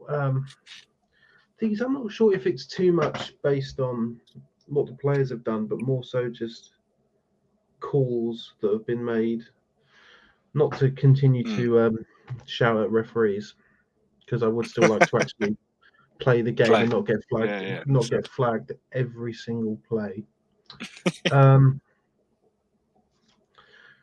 Probably the DMU game where they said a catch was down, but it wasn't. And we needed the touchdown that followed his run, but they whistled him. They whistled him down. I'm trying to think if there were any bad ones. I'll tell you one actually. So, Ouse Valley versus Colchester Gladiators away, our last game of the season. So, our QB, lovely guy. Shall I full name him? Philly Harris, unbelievable stuff. So, like, he was like, so I was like, I was in front of him. Well, no, sorry, I was beside him, and like there was a defensive play coming around which I didn't see, and he had the opportunity to pitch me the ball, and he didn't do it. I'm sorry. I'm just saying that if he would have pitched me that ball, that would have been at least a touchdown. You reckon? Yes. Despite the fact that we were on our own 30, would have been a touchdown. Just saying. Yeah, well, we'll never know, will we? But what could have been, Chris? What could have been? Yeah, if anyone in the comments want to let us know, either their best or worst experience playing. Okay, what's the best football play you've ever seen? We didn't talk about that. We're too focused on the negatives. What's my best that I've seen? The best football play you've ever seen. Oh God. Do you know what? There's two. It's a weird one, I'll say one of the ones that sticks out instantly to me. It's not even that special, but it's like it's the first game of our third year, where we've just gone winless and scoreless the year before, and good old. I can't remember how far away. It was like a 70-yard QB run just for a TD. Love to see it. I ran up the whole field with them, and it was just honestly, it's such a good start to the season when we had such a previous horrible season. So I think that's certainly like one of my best moments of football. Like, see, it's I don't specifically remember what it was, but I remember it was DMU versus Lincoln Colonials in my first year. And I remember we had a QB by the name of Matt Hale, lovely guy, great player. I remember we were losing that game. Okay, I know what you're talking about now. I think so. I don't remember what the play was, but I just remember the feeling of watching him just absolutely cream the DMU defense. And God, I don't remember what the play was, but I remember it was incredible. It was a kick return. So for some reason we sent out our first string quarterback to go do a kick return, and he managed to return it for a touchdown. It put us right in good position, and then we recovered an onside kick. I think it was Freddie got the onside kick, and that helped us actually go on to win the game as well, which is insane. I remember at the time it was such like a good game to be part of. I did nothing. I just went on block for a little bit. That was against Hoods. It was against Hoods, apparently. Oh, was it? 4 years ago now. Oh. So, just a small update for the York Centurions game. It's still 0-0. And there's not long left in the first. I always thought it was against DMU. Unbelievable. I forget what was wrong with me. Oh yeah, I really badly sprained my ankle. I'll tell the story of how I sprained my ankle. I was at a job interview, and the chair I was sat on cut off the blood supply to my leg, So my entire leg went dead, and I decided to stand up and try and walk on it. And then my ankle immediately went to the side, put all of my weight, and I'm not a small man, on that side of my ankle. Really, really badly sprained it. I had to go to the hospital, which means I had to walk up the hill in Lincoln.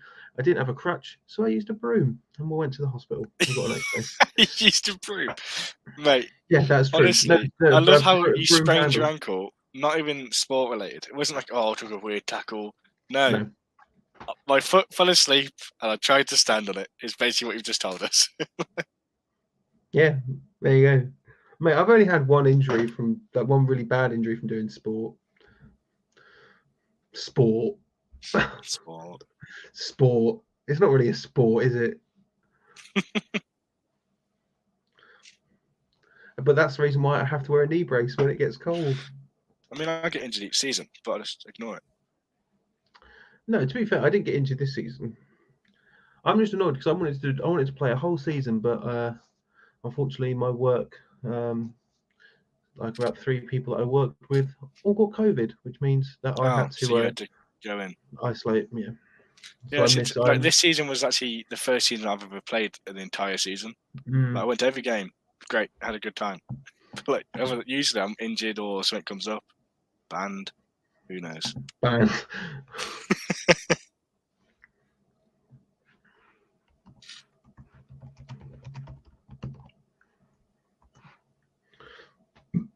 Pardon me. God, York have been doing some good memes. Let me see if I can actually get it up. Let's say trample up. I think I have someone send it to me. Oh no, hold on. Can I do this? I just don't want to do this without it breaking my computer. Oh, no, I've downloaded it now, Steve, but it's whether or not I can. Let me go back to here. Yeah. Oh. So we've just had 2 little updates. So first one by Robert Chandler, interception by BOU Bobcats, setting up a play in the red zone, the 15-yard line. Love to see it. Love to see that. It's second. Is anyone and Ben Reed going back on what we said before? Edge Hill 0. Oh, sorry, I think I've just clicked at the same time as you. Edge Hill 0, Bradford 6. See, and Bournemouth, you can see that the Plymouth are doing quite well considering the game that Bournemouth had last week against the Bath Spa Bulldogs, where they put up 38 unanswered points. I just want to reiterate as well, just like Robert and Ben have both done, send us any updates that you can. It's hard for us to find them. We do our best for the scores, but if you can give us any little details, we do appreciate that a lot. So please keep sending them in.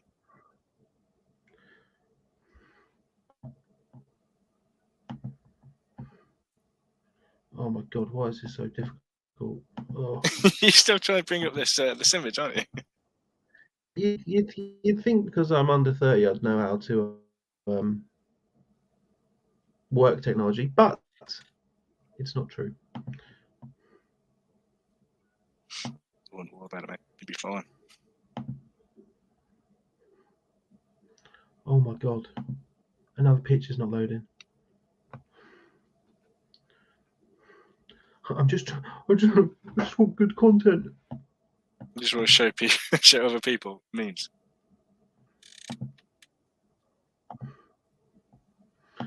Yeah, and that is realistically why we're all here, so I can show people memes.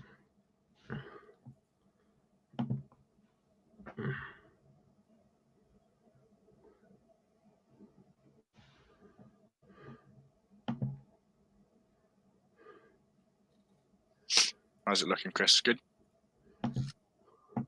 Okay. Thank you again, Robert Chandler. So it's 4th and 1 on the 6-yard line, and BOU are going for it. So hopefully you will get some sort of score update there. I'm hoping they get it. Let's go for it. Love it, going on 4th. See, now I'm hoping this does not crash my computer, but If I'll not, tell you what, it's certainly looking like it is. Can I please click it? okay, another quick update. Well, we got Chris doing whatever he's doing. So Nottingham Gold just had one of their D linemen tip a ball, and another one. And another one intercepts it against the Sterling Klansmen. Again, the Sterling Klansmen not having a great day, not having a great start to their season. But, good work by Nottingham Gold. Love to see it.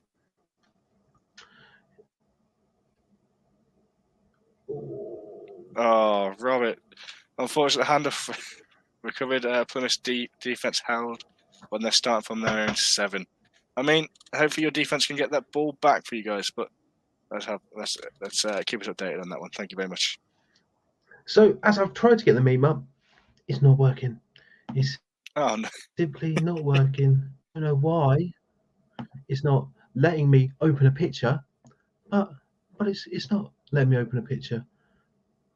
Why?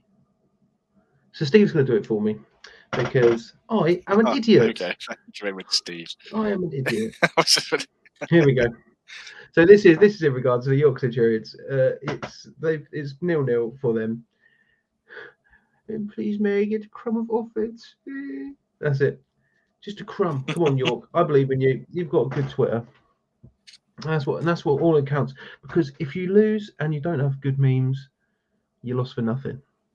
And that's it. Hopefully York can pull it today. Thank you very much, Steve.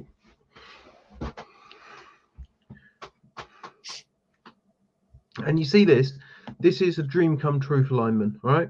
Or D lineman, not O lineman. Yeah, I love it. It's a good bit of work with that. Basically, the O lineman, all that will happen there is your QB bounces it off the back of your helmet. I've not seen that happen yet,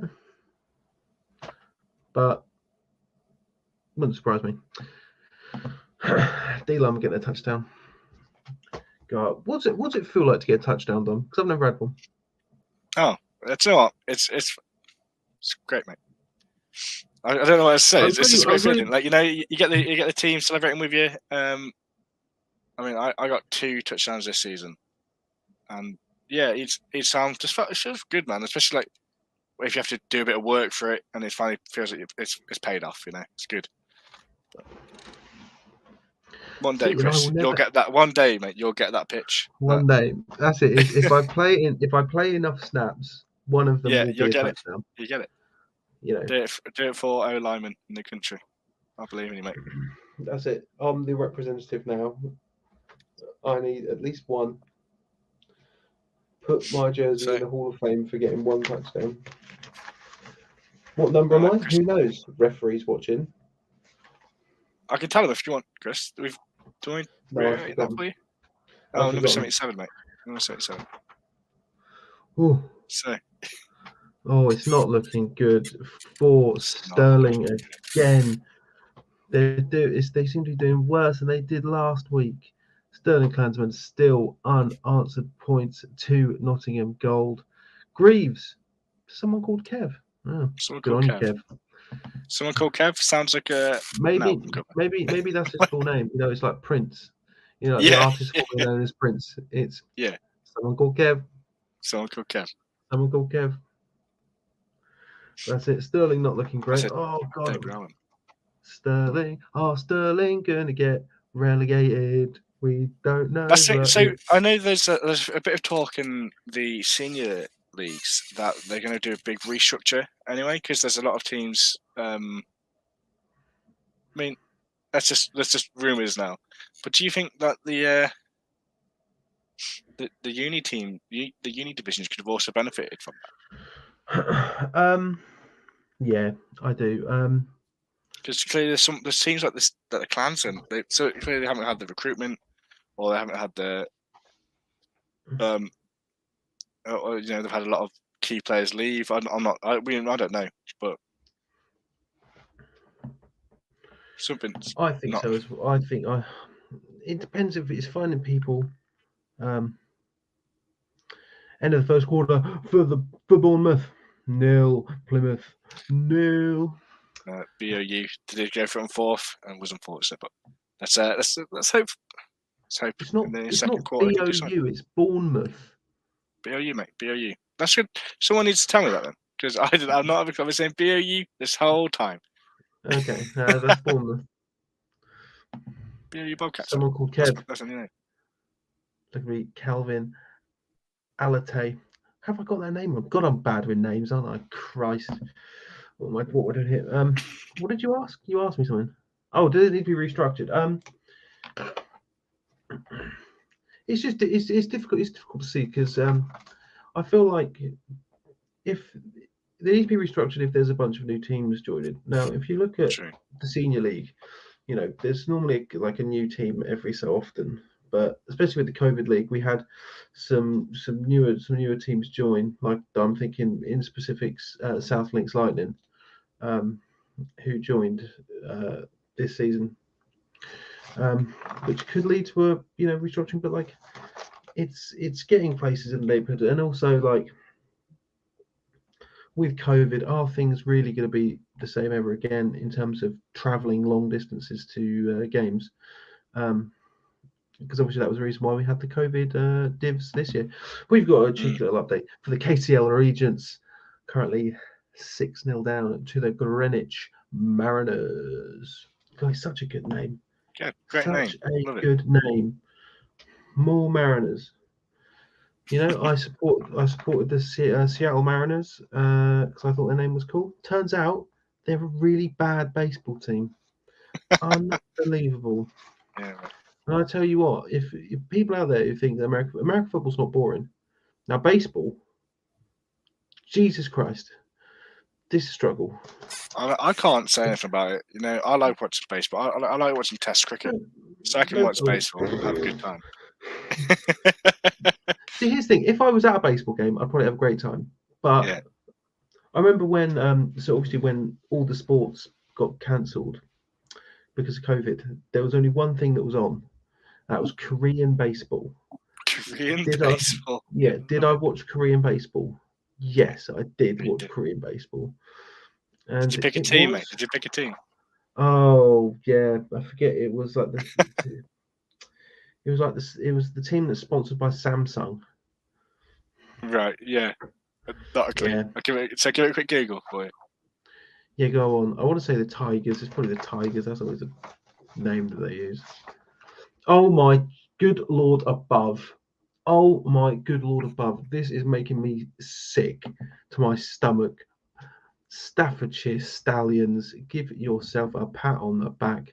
42 against the Huddersfield Hawks. I hope some of the clones are watching this. My God, that's difficult. Again, I think it goes past the point now of, the Huddersfield Hawks bad or not bad? Are they struggling, or is this the Stallions? This seems to be a great offensive showcase for. To be fair though, just something. Another update in that Staffordshire game. Huddersfield are able to add another kick return touchdown with a 2 point. Well, also two. There was a 2-point fumble by number 11 recovered by Desi Davis. Desi Davis, didn't know he was playing for those guys, but that's interesting to see. 14-12 for the Staffordshire Stallions. Desi Davis. 12. 42-12. So I think you said 14-12. I was like, yeah, I think I did at first. I meant 42. Sorry. Yeah, Desi Davis. If it's Desi Davis, plays for Shropshire. Good guy. Oh, very nice. But Staffordshire's QB Weaver, number 87, with a rushing TD there to make it 42-6. Was 42-6. Now it's 42-12. See, now this is the importance. We were stressing this earlier of special teams.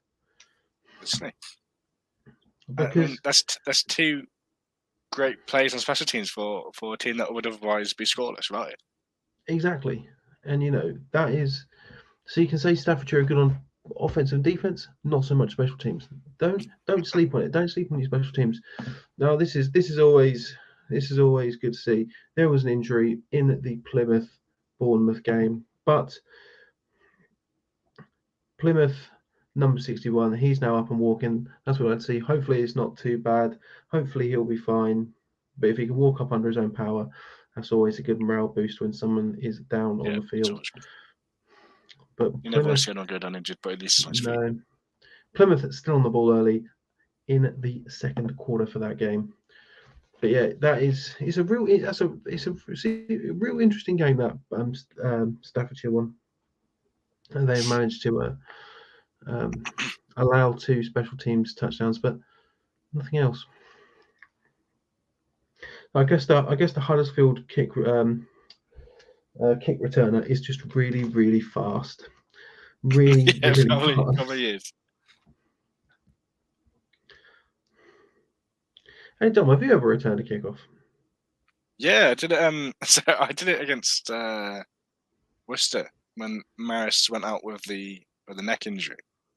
I took his place, and I actually did. I did it right. I mean, I enjoyed it. But then the next season came around, didn't get a chance to return another kick, and that's the last time I've ever done it since. So nice. I'm not a fast individual. So we have no. Well, we knew that because your head creates so much drag. You should wear one of those like swimming caps. Yeah, I should do. Don't I? Yeah, we've more aerodynamic. I need it. So we have got a fortunate update. The Leicester Longhorns versus Loughborough Unigame has been cancelled due to outside factors per Loughborough Uni's Instagram. That's a shame. I was looking forward to seeing that game. I was looking forward to seeing how Leicester Longhorns could bounce back and seeing if Loughborough could continue their dominance. Not dominance, but continue their good driving offense that they had last week in their 26-24 victory over Warwick last week. Yeah, I was interested to see that game, see if it was another close one, see if there's any outstanding. That is actually a shame. Yeah. So hopefully that game gets rescheduled. Like you said, that they're not going to allow it too much, are they? So who knows? Come on, BUCS. Let me see it. Well, go on, Dom. That's all yours. I'll have a drink. So the KCL Regents are now down 8 to the Mariners. That's nice to see. But it's just 2 points, isn't it? So I feel like we had an update about the Mariners a while ago now. So that was a long time to get that 2-point conversion in. It could have been a flag. Yeah, potentially, we don't know. Yeah, could have been a flag. I tell you what, mate. A Slate Cup after the Penguins scored 1 touchdown for the try afterwards. There was about 3 flags in 3 separate plays, and in the end, we didn't get it. Unbelievable stuff. Oh, unbelievable stuff. That's it. No one posted the score for that game. See, yeah, please, if anyone can post me the score for that. I didn't see it. If anyone wants to tell me the score for the Slate Cup, I want to know. Yeah, don't tell them. I could Google it myself, but this is a more fun way for me to find out, I think. Yeah. But realistically, oh my lord above. KCL Regents coming straight back. KCL Regents 6. Greenwich Mariners. I wonder what happened 8. There. Could that? Do you reckon that's another kick return? I think that probably is another kick return. Just about how quickly that has come through. But we're going to see now. Hopefully, we're going to get an update in a few minutes because if KCL going to go for the 2-pointer afterwards, probably be interesting to see how that goes. 6-8 Regents Mariners. Okay. Before we get any more updates, Chris, I am just going to quickly step away.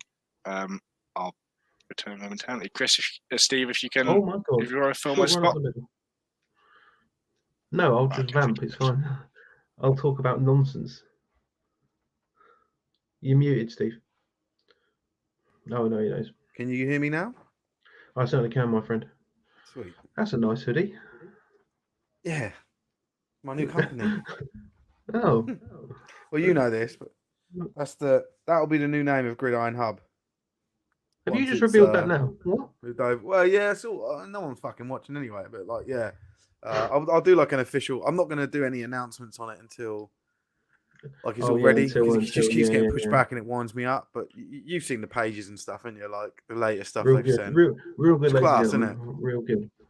Yeah, I'm looking forward to it, and like it'll, all the branding on this live stream will change. The website will change, and looking forward to it. So yeah, that's our new name once it's and our new branding. That's what it'll look like. Sport Tank. Oh, there you go. And I've got loads of stuff to give away, including Sport Tank hand sanitizer. Yeah, ladies and gentlemen, you must be Sport Tank hand sanitizer. Which, I mean, this is going to be the must-have accessory for 2022 Or is summer. he? Don't worry about. Does your son? He says he wants a PS5 for Christmas, but he doesn't. He wants Sport Tank hand sanitizer. That's what he wants. Get it for him. Well, he's going to struggle to get it because he doesn't have any social media accounts yet. He's only 3, and to get hold of these, it will be like I'll be doing like engagement giveaways. So like we'll post up posts online and say, yeah, I don't know, like this post, and we'll put you in we'll pick out a winner or whatever. But just to elaborate, I've obviously got hoodies to give away, caps, hats, mouse mats, mugs, shirts. T-shirts, sports bags, backpacks, all sorts of stuff. So we spent like $2,000 on merch to give away. I will say to you, are we still doing the raffle for the Zenith Shadow? Because that could use. That'll be running a while, right? Like that's going to be ever present because we don't like. I don't push the raffles too hard, because I don't want it to feel like a bait and switch scenario where we entice you into Gridiron Hub and we go, yeah, buy this, and it feels like, I don't know, you just feel like we're not I don't want it to feel like we're just trying to push adverts all the time. So because of that, because we're not so aggressive with the promotion, it sort of takes a while to sell, right? But really been steady sales this week, actually. Every single day tickets have gone. It's £3 a ticket. You can buy as many as you like. There's about 290 tickets left, something like that. When they're all gone, we'll do the draw, and someone will get a brand new Zenith Shadow helmet in their colour, whatever they want, whatever colour lid and face cage and design they want.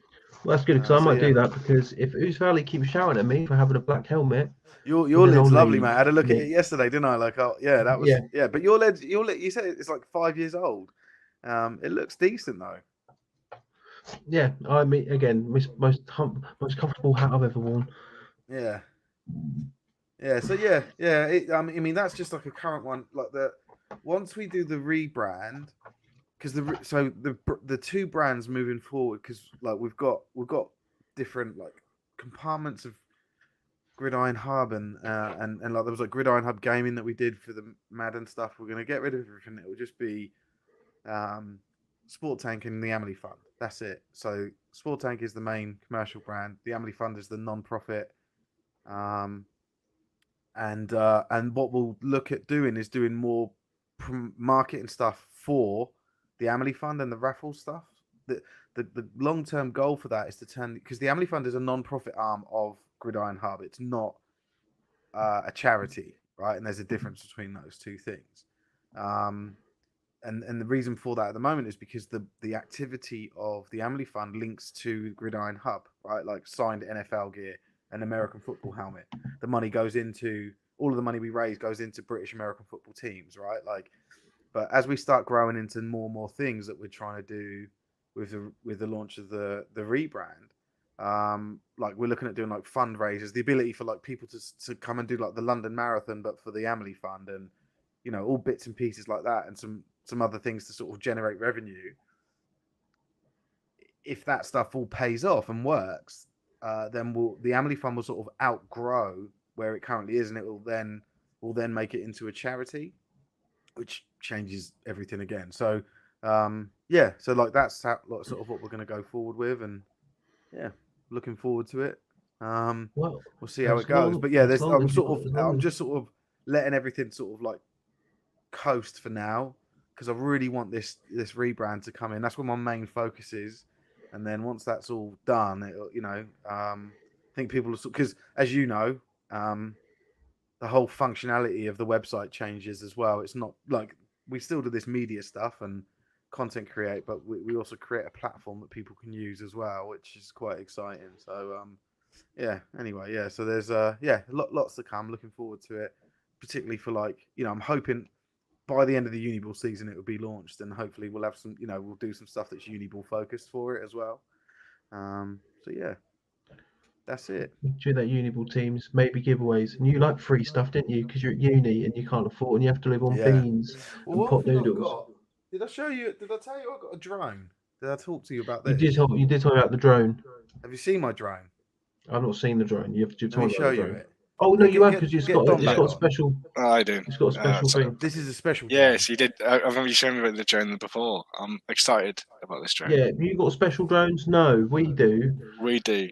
If you want to see it, follow us. Send us some information. Or anything yet, but this is the special drone. Let me try and get away from it.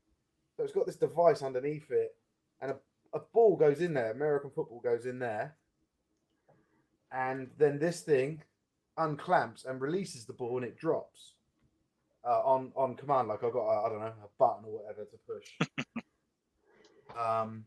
So what we're going to be doing for the Amelie Fund is going and doing competitions, not just the drone thing, but we're going to do ball drops. So someone stands underneath it, we'll make sure they got a helmet on. The drone drops the ball. If they catch it, they win like 20 quid. And then we'll say, right, you can double or quits. So we'll make it 40 quid, and then we'll shoot it up even higher if you fancy it. And we'll just keep, I don't know. I mean, I haven't figured out the numbers and everything, but yeah, I don't want to hurt anyone. But at the same time, it's got to be something impressive. But yeah, we'll have like a cap. I'm not going to let people, double their money until they got billions of pounds out of us, because we don't have that money, right? But yeah, so that's going to be quite a cool thing. So we're just putting a load of money into promoting the Amelie Fund. And I can't. At the moment, I could do it now because I've got the drone. We've got the Amelie Fund up and running, but I don't like the website. And I'm waiting until the website's redone. It looks all slick, as you guys have seen, and then we send people there. So like that's what's sort of holding it back at the moment. But yeah. So are we looking to do sort of like competitions, like going out to university teams and like holding like competitions with those guys? Well, I haven't got a couple booked in. I've got a couple that I've spoken to and like. We've agreed in principle, like that's what we're going to do. Yeah. Joe Charman. Do you guys know who Joe Charman is? Not sure. He does the skills videos. Like he makes a trick shot of a tea bag, and then he goes, "Yeah, I've got skills. What are you going to do about it?" He wants to come to like the first one and help us, and he'll then push the video to. He's got like 2 million followers on Facebook, and so like. Yeah, so I don't that's the thing. I don't want to waste that. I don't want to send people to the current website. I want it all like looking good, right? So anyway, but yeah, so we got a few teams planned out. I'd love to start it with Uniball, obviously, but it has to wait until we've got the I did want to do it from pre-season. That was the original dates, but everything keeps getting pushed back and it's winding me up. So if anyone out there knows how to do front-end development and wants to help, let me know, and I'll pay you. But it's just a fucking nightmare getting front-end developers to know Angular. That's what our problem has been. But yeah. Anyway, so that's what's to come, and the concept is that we keep doing that and doing it as much as possible. And it's like success breeds success with it. So the more people that see the videos, see everyone having fun, and then hopefully go and buy raffle tickets, the more raffles we get through quicker, and the more money we've got to then do that again. So I've always got very ambitious goals for everything, but I want to. Well, do that again is one thing, and then the other spin-off obviously is we have more money to give away to clubs, right? Yeah. So like I want to get to the stage where we're giving away like £1,000 of equipment or whatever, £1,000 of value to Britball. Britball, like I consider Uniball within Britball. I know a lot of people don't use those terms in the same, but any British clubs and Irish clubs as well. Those are the two regions we're looking at the moment. So yeah, that's the plan. So like, yeah, if we can get to the stage where where we're giving away £1,000 worth of stuff each month, that would be awesome. And then it's just growing it from there. But yeah, but then so alongside that, we're giving away cash to people for catching a ball from a drone, or I don't know, whatever, winning a relay race or a tug of war or whatever other stuff we come up with. But yeah, it's just about lineman relay race. That's what we need. Hey, that's all we want. It's a lineman relay race. Yeah. Well, that's like. Well, I'd have it a bit more exciting than that, because have you ever seen the relay races and they play noughts and crosses? Oh yeah. And they're terrible at noughts and crosses when they do it. Like they make the most stupid mistakes, right? So I want to do something like that as well, like just to make like just like so it's not just people running; it's actually got something to laugh at them as well. But we did think about doing stuff like big hits and stuff, but we don't want to do anything where there's contact involved. We just want like skill and speed and strength stuff. Like who can do the most impressive hurdle? Not you, Elliot. Not Elliot. Who can jump over a Lamborghini or something like that? Yeah, but yeah. So we may get there one day. Who knows? We're taking people's legs out. But So the plan is to have this like community engagement up front with the audience, and then obviously, hopefully, that will drive click-throughs and ticket sales for the raffles. So, yeah, lots to come. But anyway, but there's on that, been loads of score updates by the time. There's not been loads, but there has been some. The Staffordshire Stallions I'll drop back. Are doing it again. It is 48-12 for the Stallions. A 2-yard rushing touchdown for aspiring linebacker Sahib Khan. He's got it. And we got an update for the York Centurions. They're being a bit quiet on social media now because their scoreline is 0-0 at halftime against the Hull Sharks. Unbelievable. I mean, at least it's more positive than last week for them. So it certainly is. So I mean, let's hope they can get something going. But are you going to have the embarrassment of losing to Hull Sharks? No, come on, not. You don't want that. I could never. No, I would never ever lose to Hull Sharks. Put me in one-man team against the entire Hull Sharks, and I would win. No, that's not true at all. So there isn't actually been a lot of updates really, which is a bit of a shame because there's a lot of games going. So again, if but Dom, the one thing you're forgetting is there are a few more games that are kicking off at 2:30. So hopefully we'll get some cheeky ones in there.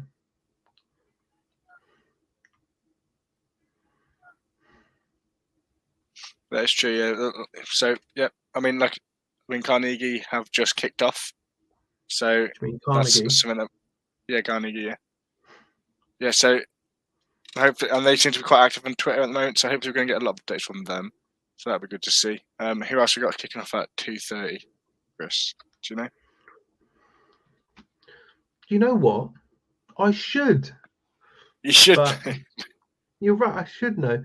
Luckily, we've got the ticker at the bottom. We see a 14 and a 30. Okay. Do you know who I hope kicks off at 2:30? Who's that? Card versus Warwick.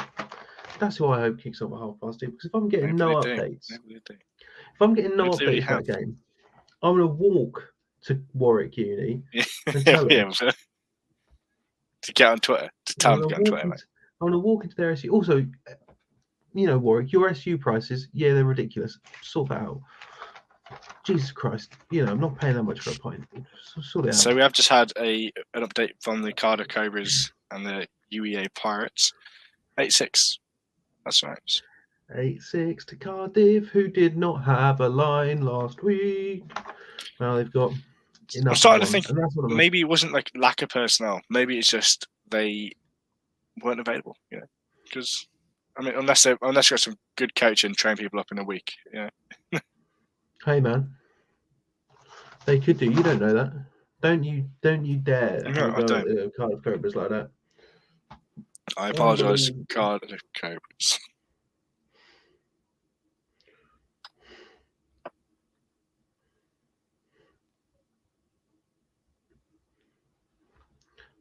Oh my God, this is disgusting. This is not a scoreline I want to see. Lancaster Bombers none. Manchester Metropolitan Eagles 3. Oh, I hate Man Met so much. Unbelievable. I don't hate because I've been told I have to give everyone a fair shake, but not UMMU or Hull or DMU. Oh, you're starting to build like a list, mate. It's gonna be half. It's gonna be half a brick ball at the end. Bournemouth enter the Plymouth red zone for a first down at the 11-yard line. Hopefully that can be a bit more spicy. Hopefully our good man Robert Chandler is about to update us saying that there is in fact a score in that game. Yeah, am I right in thinking that they were 0-0 at the half? I believe so. After a cheeky little fourth down try that did not go anywhere. In fact, it went backwards. And I tell you did what, by 1 yard. exactly, you're right. I'll tell you what, in football, the last thing, literally, the opposite of the game is to send it backwards. So don't do that anymore. Figure out your game plan.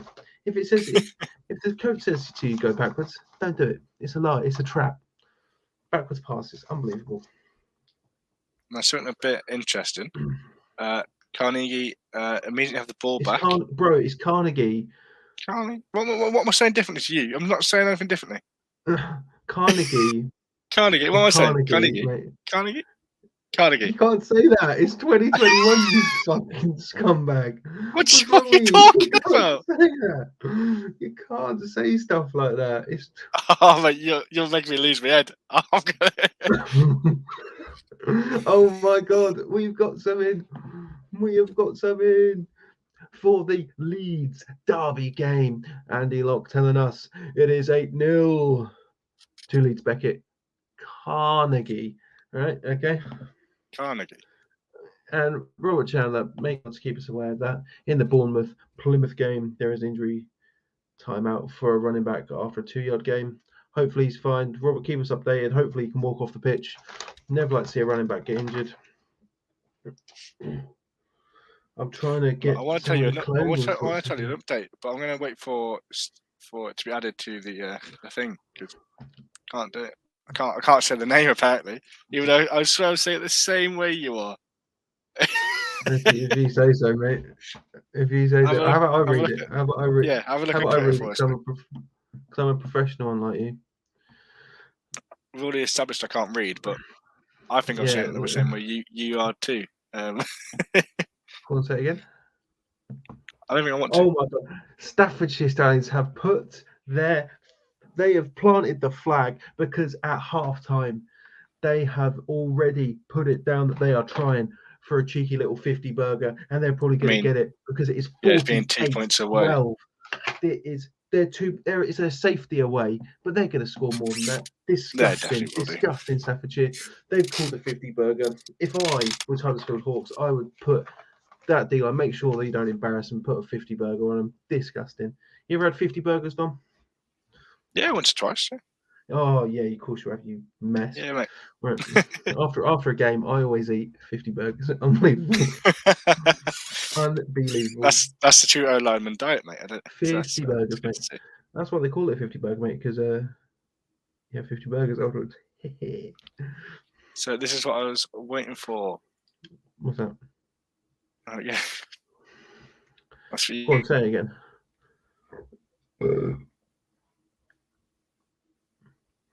What's that, mate? Sorry? Huh? I was going to say it again. Robert Chandler keeping us updated. Thankfully, the running back was able to get up off the field. And Moses Arranger, he's up and walking. Good man. Give him a round of applause. Big round of applause from him. He's up, he's walking. I can't do it with the mic in my hands. Bournemouth ball. Second and goal from the 9. Chester Legion. We got a spicy little Midlands Div 2 update. God's Division. Chester Legion 20. Nottingham Green 27. This is it. Ladies and gentlemen, if you are watching, you fancy a cheeky little night out, Nottingham tonight is going to be popping off because if both Nottingham teams win, it's going to be the biggest night of their lives. Robert Chandler, God, great commentator. Thank you very much, mate. They've passed. It's incomplete. It's third down. I think they're on the 9-yard line. Hopefully, well, that's it. Do they have goalposts? Maybe just put in a kick. Maybe put that score on the board just in case it's that stays scoreless. You can go back. You can go home. You can sleep at night knowing the fact that you've put stuff on the board and it's ready to go. I mean, yeah, that's just questioning if it actually has goalposts or not. And that's why I think that's maybe why we see a lot of shutouts because they're forced to get. How about this? Robert Chandler. Because I hope you're definitely watching, you're definitely commenting. Can you tell us, are there goalposts or is this the Britball special? No goalposts, barely officials. Is there medics? Is there a guy who just says he's a medic? Oh my God, they've got goalposts. There's goalposts. Oh, I can't believe it. Here we go. Robert Chandler coming up. The passing complete for third down. Fourth down, field goal formation. Let us know. Very short. Hopefully, there's going to be points on the board. or it's going to be a fake. Can you believe it's a fake? Bet it's a fake. 20 quid, it's a fake. Unbelievable. We got another update for a delicious Prem side. The UEA Pirates back in it now. Cardiff Cobras 8, UEA Pirates 12 after a failed 2-point conversion. Unbelievable. See, this is what I like to see. Starting to heat up. Staffordshire. I'm just so interested to see what Staffordshire's saying. But unbelievable. Scumbags. Unbelievable. So it appears that Bournemouth just used their first time up. So, do you have any idea how fine. depressing it's going to be if Staffordshire do this to Lincoln and I have to commentate on it and be impartial? This is ridiculous. If that happens, I leave the show. The show ends. I'll be like Skip Bayless talking about the Cowboys. Just be like, no, I love Doug Prescott so much. He's so good, and Baker Mayfield is so bad. Oh yeah, okay. I think that's the one week where we can be as biased as we want. No, because that's for the rest of the week. The one, to be fair, the 1 week where we can be as biased as we want is Lincoln versus DMU. But hopefully I'll be at that game and watching it and then reporting back to Gameday Live, which is what all you people who are at games should do. You know, I'm going to do it. Yeah. So Chris is going to set the example and do it. Yeah. Oh my God. That is insanity. What I've just seen. That's crushing. That is absolutely crushing for Bournemouth. Snap. Picked up by the PH, ran back to the 12. Oh, that's not great. Honestly, cavalcade of errors here for Bournemouth. No ideal. Turnover on. Oh my God. This game, despite having no interesting.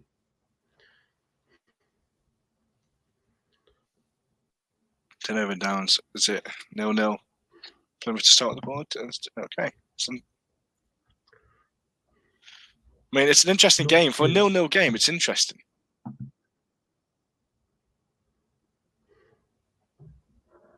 And that's what matters. So, just an update on Leeds Beckett. So they are. So yeah, I know. My thing. Sorry, Dom. Go ahead. That's okay. So Leeds Beckett, they're in scoring range again after forcing the punt on 4th down. Great run from Dante Edwards.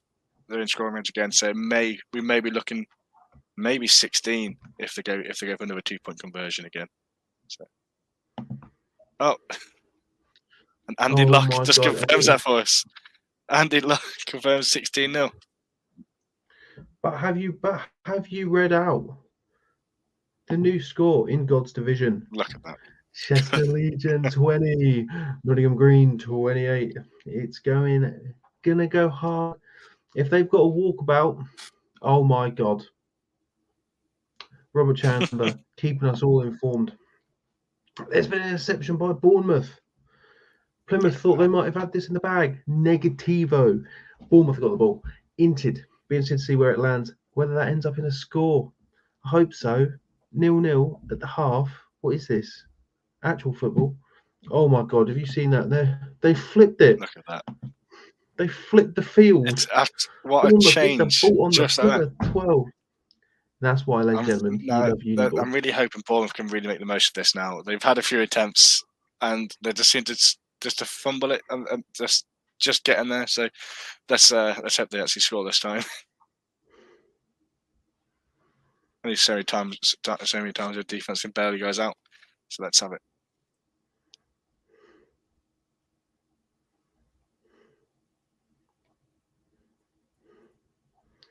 Bloody people. There we go. Had to put that there. Because, I've told the Lincoln Colonials to watch. Why aren't they? Some of them probably are. But don't just tell them the scores when they can look at it here. Oh, here we go. Bournemouth have finally scored, putting that deadlock to an end. 12-yard pass by number 4 to number 9. All right, Dom. What's your favourite What's your favourite quarterback number? 14, mate. Boring. It's mine. no, Yeah, I no, gotta go 18. I Gotta go know. 18. It's a good Honestly, number. And it's just purely just for one Peyton thing, Manning. one thing I do appreciate about you, Dom, is that you like Peyton Manning so much that you got the same forehead. Yeah, I think that's why I like him so much. I like we connect on that sort of level. So... What you both look like Megamind. Yeah, especially that blue helmet that we wore for Colonials. So... Yeah. I say Brilliant. thank you again, Robert Chandler. QB run 2 point is good, so 8-0 Bournemouth. Look at that, fantastic.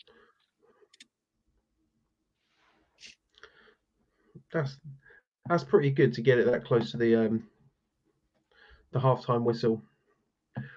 Yep. Oh God, there's 5 new messages. Oh.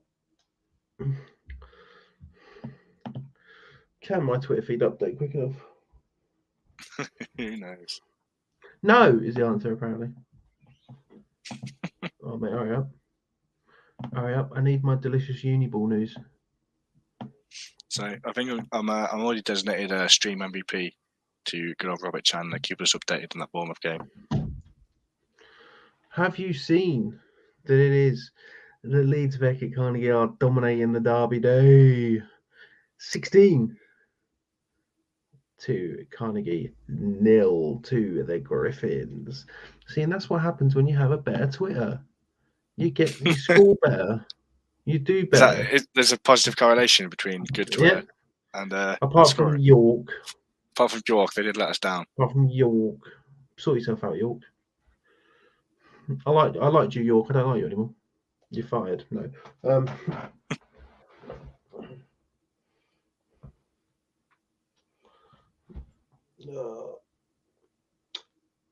God, that is good. I'm still waiting to see if Staffordshire can have a delicious 50 burger.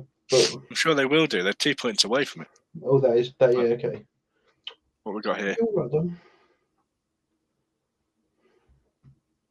Oh, hold on. Cobra 16, UEA 12. Still in the third quarter. Thank you, Tom. Go there. What's this? What are we looking at, Steve? Let's go, Alex. I was hoping it'd be a play. I can just see my fat head being real close to the screen. Who's that for? Am I being thick? I'm being thick. I can't read. I cannot read. Oh, is it? Oh. Are they both wearing black, Steve?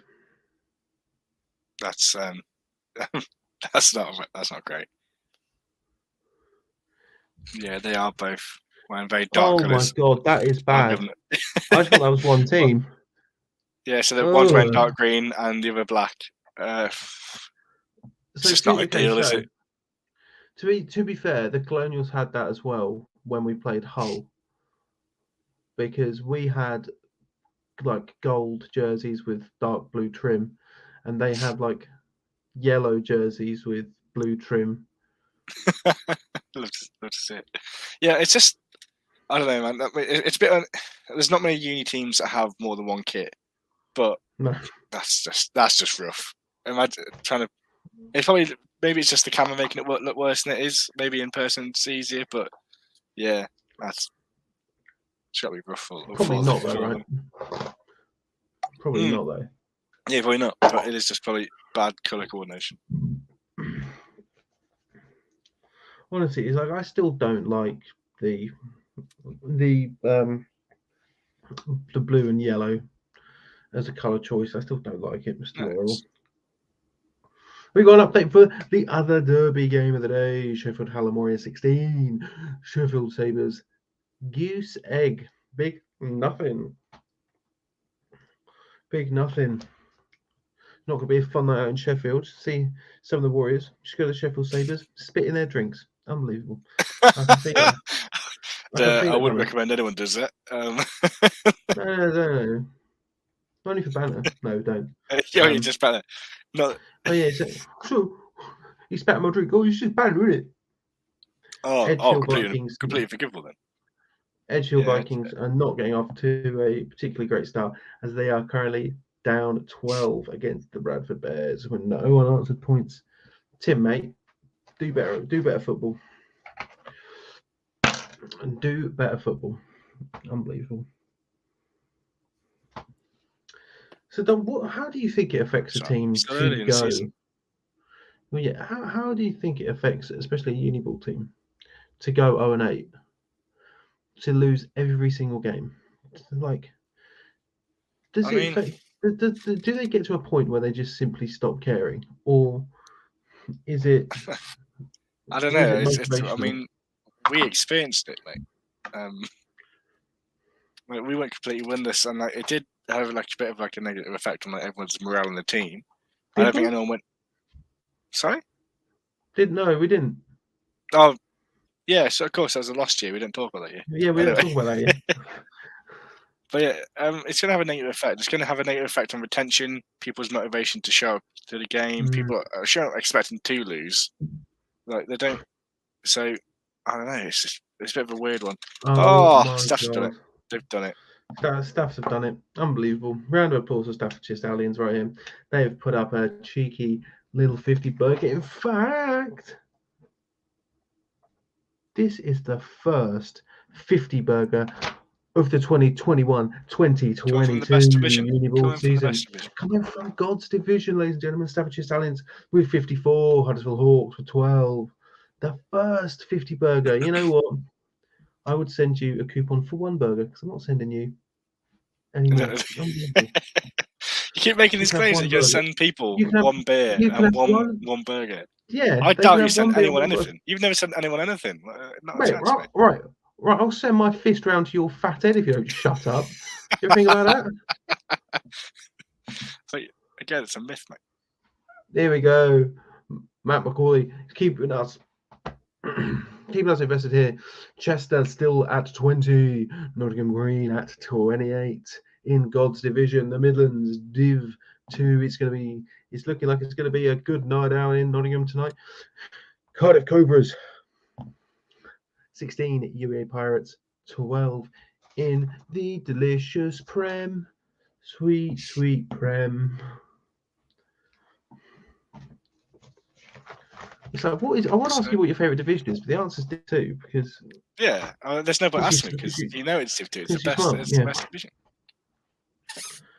Right, ladies and gentlemen, if you're watching, we asked this question earlier. What is the best or worst Britball play you've ever seen? Doesn't have to be in Uniball. It just has to be in this country. Because technically, I can say that the Dolphins, the whole game against the Jags was the worst play I've ever seen. It was in this country, you're right. The Dolphins' worst Britball team. The worst team ever, right? Sterling Clansmen have in fact managed to get some points on the board. But Nottingham have still lead by 17. Nottingham, again, it's going to be a spice now in Nottingham if the Green can keep the Chester Legion at bay. Here we go. The MVP of the chat so far, ladies and gentlemen, Robert Chandler, end of the half. Bournemouth lead 8-0 following a 12-yard high point pass to number 4. Nicely tucked into the corner by the end zone by number 9. A lot of hard tackling. Defensive-led kind of game in the cold sunshine. Plymouth to receive the second half kickoff. Look at that. That is the sort of reports we need. Yeah, as I say, what I like about Robert is he's given us some good reports. In the cold sunshine, ladies and gentlemen, the cold sunshine. And I'll tell you what, that's what you get when you live in Coventry. Just the cold, unbelievable stuff. Oh my God! It's another game. It's a spicy game. The Northumbria Mustangs 0, Newcastle Raiders 7. Newcastle Raiders obviously coming up a big win against the York Centurions last week. Northumbria Mustangs, can they do it? We'll find out. Will they do better than York? That's the thing. That is the thing. No, that's not me. That's not me having to go at York. But you're just picking on York. No, but you look at the scoreline for last week. It wasn't good. Yeah. No, I know. It just wasn't. You know, do better, York. Unbelievable stuff. We don't know yet. 26-7. So,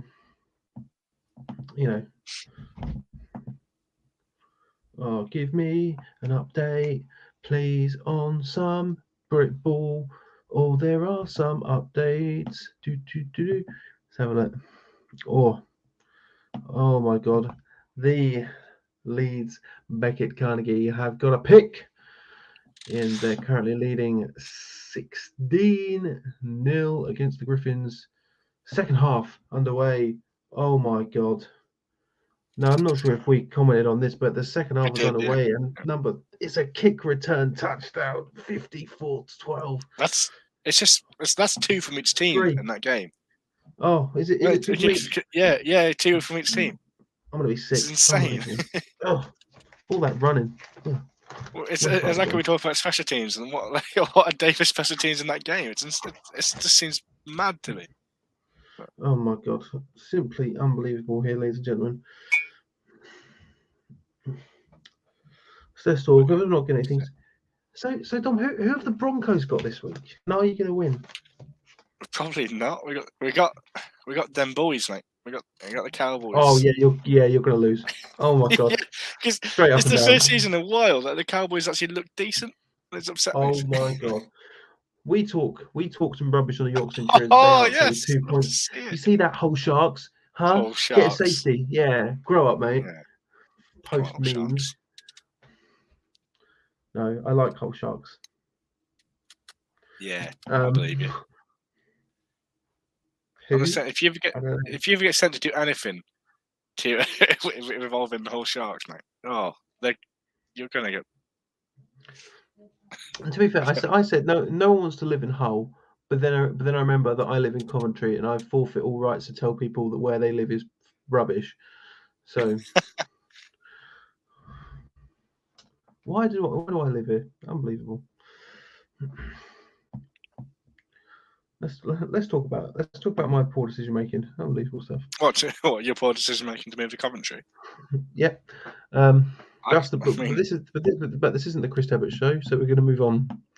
You can talk about it if you want, mate. I don't mind. Waiting for scores. Now this is the best part about the Leeds Carnegie. They're updating us on every little thing. There was a false start called against Carnegie, but big play needed, and Dan Givigan, I think that's how you pronounce it. Oh Gavigan, my God, maybe. Gavigan, yeah, delivers with a catch and drive. Defense have forced a fumble. The defense have forced a fumble for York Centurions. Will Harvey runs it far, but then penalties ruin it. You're ruining it. That's what's happening for York Centurions. Ruining it, man. They get the ball. You're ruining it. I mean, this is the second week in a row where we've seen York Centurions and the post. We've seen this one before. I feel like maybe they just do bad things all the time. Don't do penalties, ladies and gentlemen. Don't do penalties. Penalties are funny. Don't get me wrong, but actually, no, they're not. No, penalties never funny. Penalties just ruin games, ruin lives. Cardiff Cobras 24, UEA Pirates 12. Cardiff Cobras getting a nice resounding lead here. 2 big scores. But where are the field goals, ladies and gentlemen? Give me some tasty little field goals. Tasty little morsels of field goal. Kickers are people too, ladies and gentlemen. Oh my Christ. Oh my God. I can't believe it. Jesus wept. Huddersfield 45 yards. This is abysmal. There's a bit more information as well. It says 45-yard passing touchdown. Nash to Dodd. When it rains, it pours. Staffordshire say. When it rains, it pours. And it has. Go for the hundo. They're not going to make it. They're not making that. Not with running clock going. They're not making that. But no. Get it. Go for it. Mate, do you not remember when the entire Brit Ball world they lit up, mate? When they saw what happened to Lee Miners, all right? Mate, I can't believe what happened to Lee Miners. Poor guys. Honestly, they've only been in the league for a few years. I was at the Slate Cup yesterday, and someone said, "Yeah, did you hear about that French team who lost really badly in the Brit Ball?" I was like, "No." He went, "Yeah, Les Miners." I'm like, "Yeah, you're not funny, mate. How about you shut up?" That's pretty funny, actually. And I don't think that I even knew who this guy was, but It still took time to tell me that particular joke. Unbelievable. Exeter Demons 41, Reading Knights 0, and that is a full-time game. And the Exeter Demons have walking away confidently with another shutout to start off. To early in the season here, ladies and gentlemen, for the Brit Ball.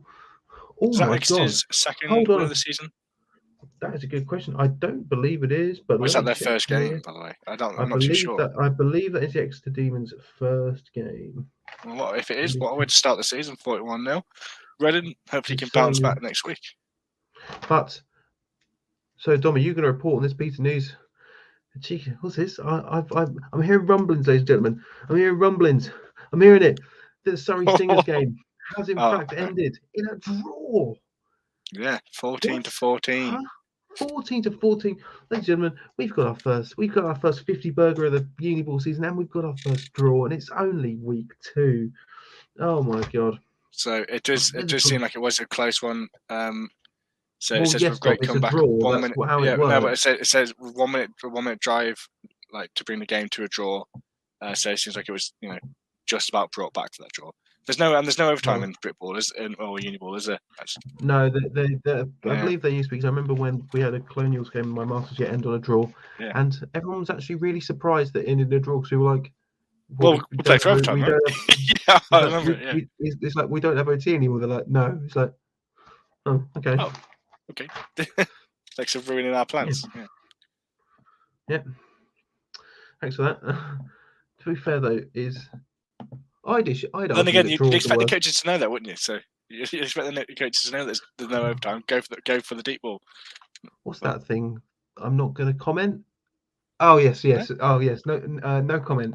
No comment. If I talk, I get some trouble. No comment. Oh God. Honestly, that is the fucking biggest no comment you'll ever hear. Yeah.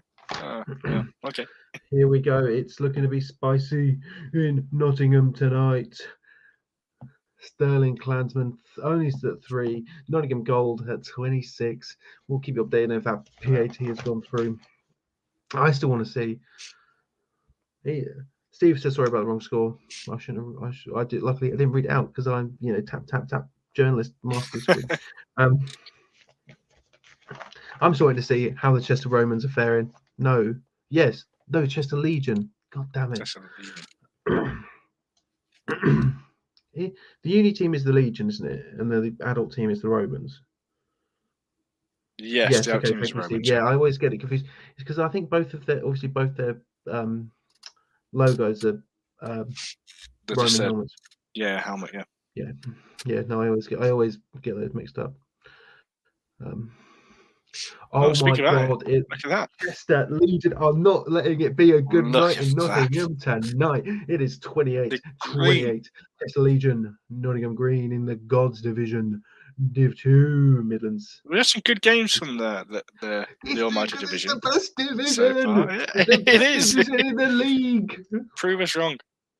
Prove us wrong, Lincoln Colonials, by not scoring any points. Oh no.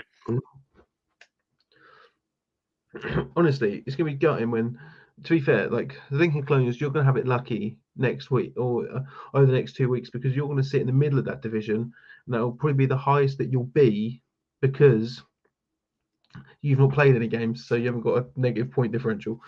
I shouldn't be slagging off the Lincoln Colonials. Fair shade to the Colonials. I don't know what you're doing this week. You're going to go up and see them, and they'll be like, "Oh, fuck you, Chris." No.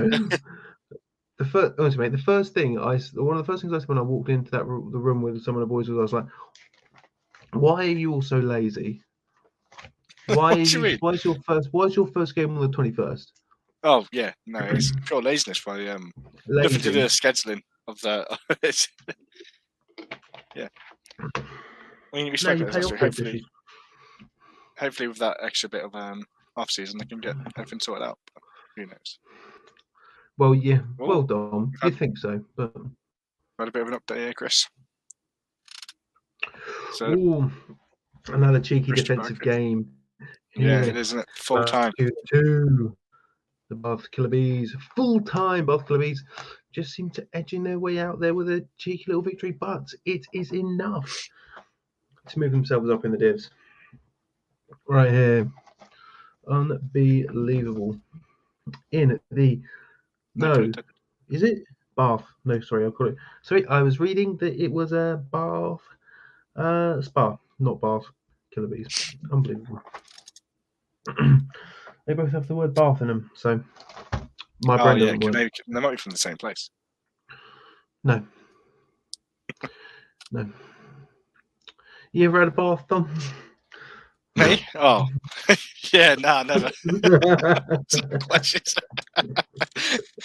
that. Oh, third quarter. Look at that. There you go, Robert Chandler, the MVP of this particular stream, is German Bournemouth. It's kicked off now, third quarter. Bournemouth's kick is up and away. Plymouth receive. Can they bring it back? We had a spice little end to that second half end to the first half, sorry. And there was an in. They ran it back. Oh my God almighty. Oh, we could have seen another 50 burger. It very well could be done here. Could be. Second one of the season. 2 in one day. Second one of the season. Oh, sorry. Okay, so yeah, it's fine. He's pushing too quick. Sterling Klansman still have only got 3. They are still doing better than they did last week. No, they're not. They're doing worse. No, they're not. They're doing. They've got half of what they got last week. Half of what they got last week. But not in gold. Robert Chandler. Greaves to read again for the TD for the Nottingham Gold. Robert Chandler. Plymouth start from their own 40-yard line. And hopefully they can get it in just a little bit, just so we can get a little bit of stuff off the board. But so, Dom, what do you think really goes into a game like the Bath Killer Bees? They're 6-2. I mean, that to me, it screams that they couldn't get anything sorted on offense. As you're more of an offensive player, how much does that affect your mindset when you're playing? When you see that the defense have obviously got a safety, but the offense simply can't convert, either when you're playing the role of a quarterback or a receiver? I mean, if anything, that just puts more pressure on you guys to sort of help out your defense. Like if it's that sort of game where like you just can't get anything going, you're going 4 and out all the time. You're not giving your defense that sort of rest that they need, and that's when mistakes happen. And that could have been what cost them the game today, really. So you need to help each other out in a way, and and when that's not happening, you just need to you have that pressure just building constantly. But that game just screams just a lot of offensive problems that they hopefully will sort out. But it's hard. It's hard really when you haven't got a lot of the players around you to do so. But Crystal Barker, they're 2. It's a shame to see. But that's it. It's still it's one of those anomalies when you get a safety. It doesn't happen all the time, but we're seeing it happen fairly quickly. There's a few that happen every week. Someone will report that someone's got a safety, and honestly, it's interesting because the defenses seem to be doing a lot more of the work. Here we go. A lot of the Brit Ball season has been mostly defense sided at the moment. Defense. So. Well, that's it. What's the old adage? Offense sells tickets, defense wins championships. Yeah. So. And, in Brit Ball, you sell no tickets, but you can win championships. So that's why you need defense. Leeds Carnegie updated us here. Gavigan misses a free catch right down the edge. Unbelievable. Then Alberto holds onto the ball and runs it into the end zone, but that play is called back for a hold. Another cheeky flag there, not allowing Leeds Carnegie to extend their lead. Hopefully, Leeds Griffins can also come back into the game here, make that derby game a bit more interesting. But, especially because... how frustrating do you find it, Chris, about when you see a great play like that just brought back by a stupid penalty like a hold? Honestly, it's up there with one of the worst feelings in football, because that is the majority of the entire team has done exactly what they should do. They've executed their plan to perfection, but then one person has let the side down by using a cheap tactic or Yeah. Or to be fair, even if it's something like offensive pass interference where the ball's just being thrown pretty much right into the defender's hands, and that is just a sacrifice. That is something that if you get that flag, okay, fine, but the ball wasn't turned over. Yeah. That one you can understand. Holding, not so much. Or if to be fair, for me, the worst ones is when there's a big play, and it gets called back for something like illegal formation or someone motion. I tell you what, something I saw a few worst. times this season. At Shropshire, we had a few big plays called back. So this one was a punt return touchdown. Great play by everyone involved, and someone who wasn't even really involved in the play on the other side of the pitch where the ball was running, blocking the back. Absolutely no reason for it. Just prevented and called back the touchdown, and just absolutely, you hate to see it. It's like all this hard work just ruined, just like that. But I have got some news coming out of the tasty Midlands Div 2 Staffordshire Stallions game has been called. It is full time. 60-12 to Staffordshire Stallions. Absolutely dominating victory. The first 50 burger, the first 60 burger of this div. We got some Leeds Beckett Carnegie news as well. They have fumbled. Leeds Beckett Carnegie have fumbled. Griffins have reclaimed it. They have not told us where it has landed, where the ball has landed. But Dom, let's quickly talk about what does this mean for Staffordshire Stallions to put up that many points? Your first game out of the season. Obviously, we talk about rust. We talk about how there's been a year off. What does it mean to put 60 points on someone? Well, when you bring it into that as well, looking at the rust and the slow starts other teams have had, you come out and put 60 on the board. By the looks at a range, like a variety of different people, it's just fantastic all round. Really, it's not even just. It wasn't just offside, like the offensive side of the ball either. Great, honestly, that's the start they needed for this season. Well, you look at it. There's only one thing that it can really be, and that is the coaching of Staffordshire Stallions must genuinely be impeccable. Because if it's your first game out of the season, there's going to be a lot of rust. There's going to be a lot of obviously new players. But then to come out and put 60 on someone, absolutely phenomenal by Staffordshire Stallions. Absolutely phenomenal. Really is. 60 burger. We've got a cheeky little update here. The LJMU Fury 12 Manchester Tyrants. 8. But they've done it. Well, cheeky little Liverpool Manchester game here. It's not quite. I don't watch normal football because I just don't. But it's 12 and it's 8. Unbelievable. But surely that has to go quite a large way into. We were talking about the momentum for the what it can bring for the season. Now, putting 60 on someone, that's just an added bit of momentum, and momentum does matter. It's going to be interesting to see if they can continue this. Realistically, just a display of dominance. Yeah, I mean, if you look at it, it really has been a dominant showing, especially from the defense as well. Like the 12 points that the Hawks have put up, just special teams. So really looking at it that way, that their defense had a great day as well. Basically shut out on offense, really. So if they can carry that momentum through, they're going to be a very hard team for a lot of the Div 2 teams to play against. Do you know who I think is really going to be an issue for? I think it's going to be the big test for Staffordshire Stallions. I think it's going to be the DMU Lions. They're coming back down, failed stint in Div 1. And you have no idea, Dom, when we get to report on DMU Lions versus Staffordshire Stallions, because that game is happening next week. Very interesting. I think if Staffordshire Stallions are going to take the momentum against the DMU who have not yet played, and also we've got the Huddersfield Hawks going against Nottingham Green, and it's going to be very interesting to see how the end of that game comes about. Yeah. So. We've got another cheeky one here. We've got another cheeky little update. You're going to click it, or am I? You got it. I've clicked it. Sterling Klansman, yet again, nothing. Greaves to Reed for Nottingham Gold. Yeah, for a third time.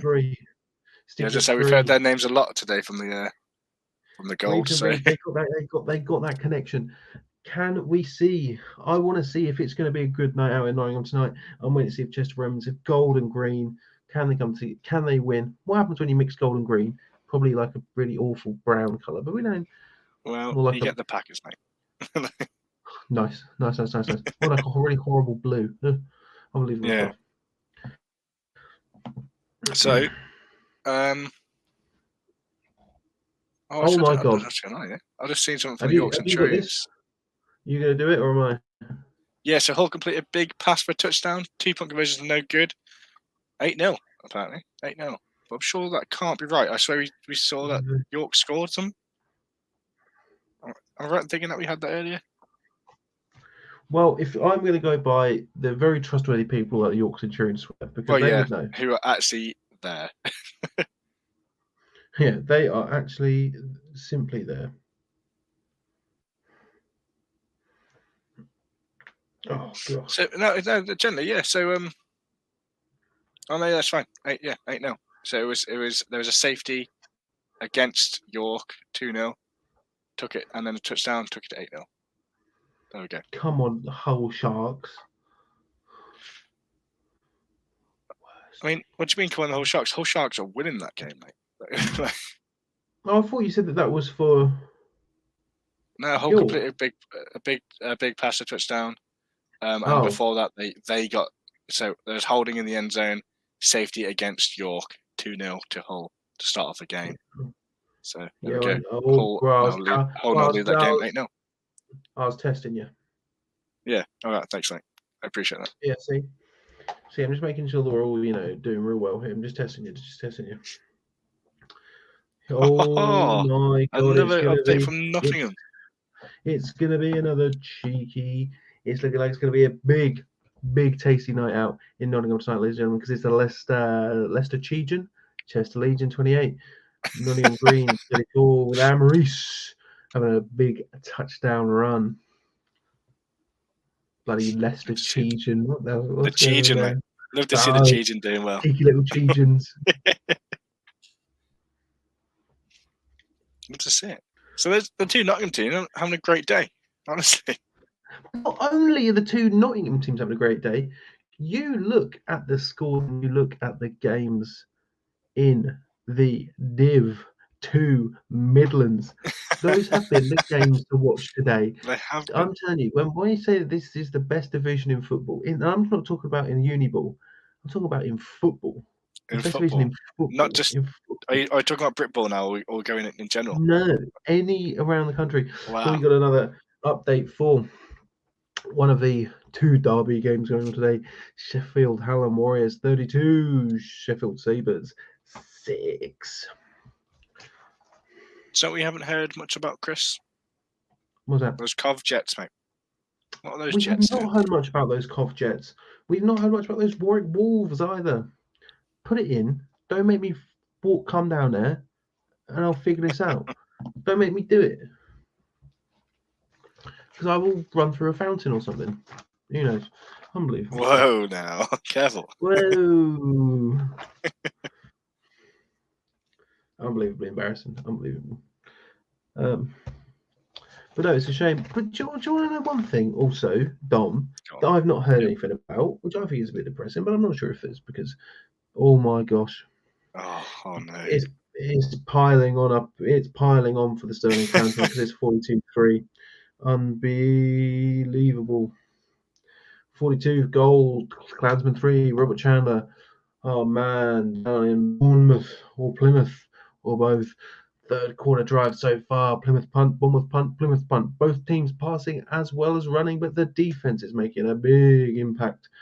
Oh my God. Listen to these cheeky little stats. Greaves has 6 touchdowns for Nottingham goal today, and Reed has 4. See, that's the stats you want. That is the stats you put on your Tinder. That is a Tinder stat. That's what you put on your Tinder. The girls won't understand them, but you will, and all that is all that matters. I'm just hoping we can see when the kickoff for the SGS Pride game is, because I'm still yet to see anything going. So Chris, let me just do an update and I'll get back to you. Mate. Oh, let me do an update, you mug. Edgehill Vikings 0, Bradford Bears 12. Oh no, he switched it. Don't worry. Unbelievable stuff. Thanks, Steve. But yes, though, as you're saying. Yeah, I was just say. So you got these two people showed up. I mean, 4 touchdowns. Reed has 4. What would I put you in a head coach position? What would you do on defense to make those changes to sort of stop them being so effective? Here's the thing. They're already going to put their best players on those person, but like, can you really risk a double team when that quarterback has proven to be so effective in throwing it to anywhere? So that's the that it could just be that they are simply outmatched, which does happen in Uniball, especially this early into the season. Now we got update. We'll get a Robert Challenge one in a second. The 2-point conversion was good. Nottingham Green 36, Legion 28. Robert Chandler is just tailing us even more. Bournemouth. Oh my God, Bournemouth have done it. They've put it in the end zone. Number 6 has put it in the end zone again. A 60-yard run, 2-point attempt, good. It looks like it's going to be always sunny in Bournemouth after a stinky little victory here today. Where's number 9? Sorry, number 9. I get those confused. Here we go. Andy Locke telling us the second quarter scores. The Leeds Derby game. The Leeds Beckett Carnegie 22. Leeds Griffins zilch.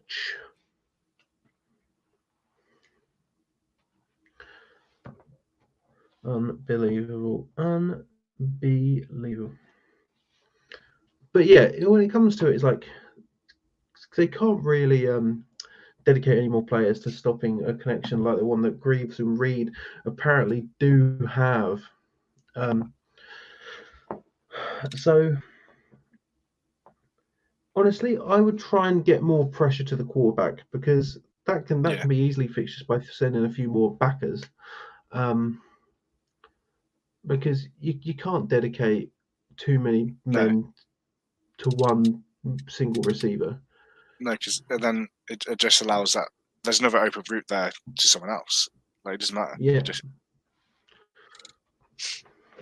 So yeah, I think that's why and what I've just said, they're uni teams. That's why I said they're uni teams. If I use Chris Tebbett on Facebook, you want me for a head coaching role? Yeah, probably. I'll do it. Unbelievable stuff. I'm good at Madden. There you go. That's how I'm qualified. Bournemouth Bobcats 16, Plymouth 0. Robert Chandler keeping us updated. Plymouth, they had a big return from the kickoff.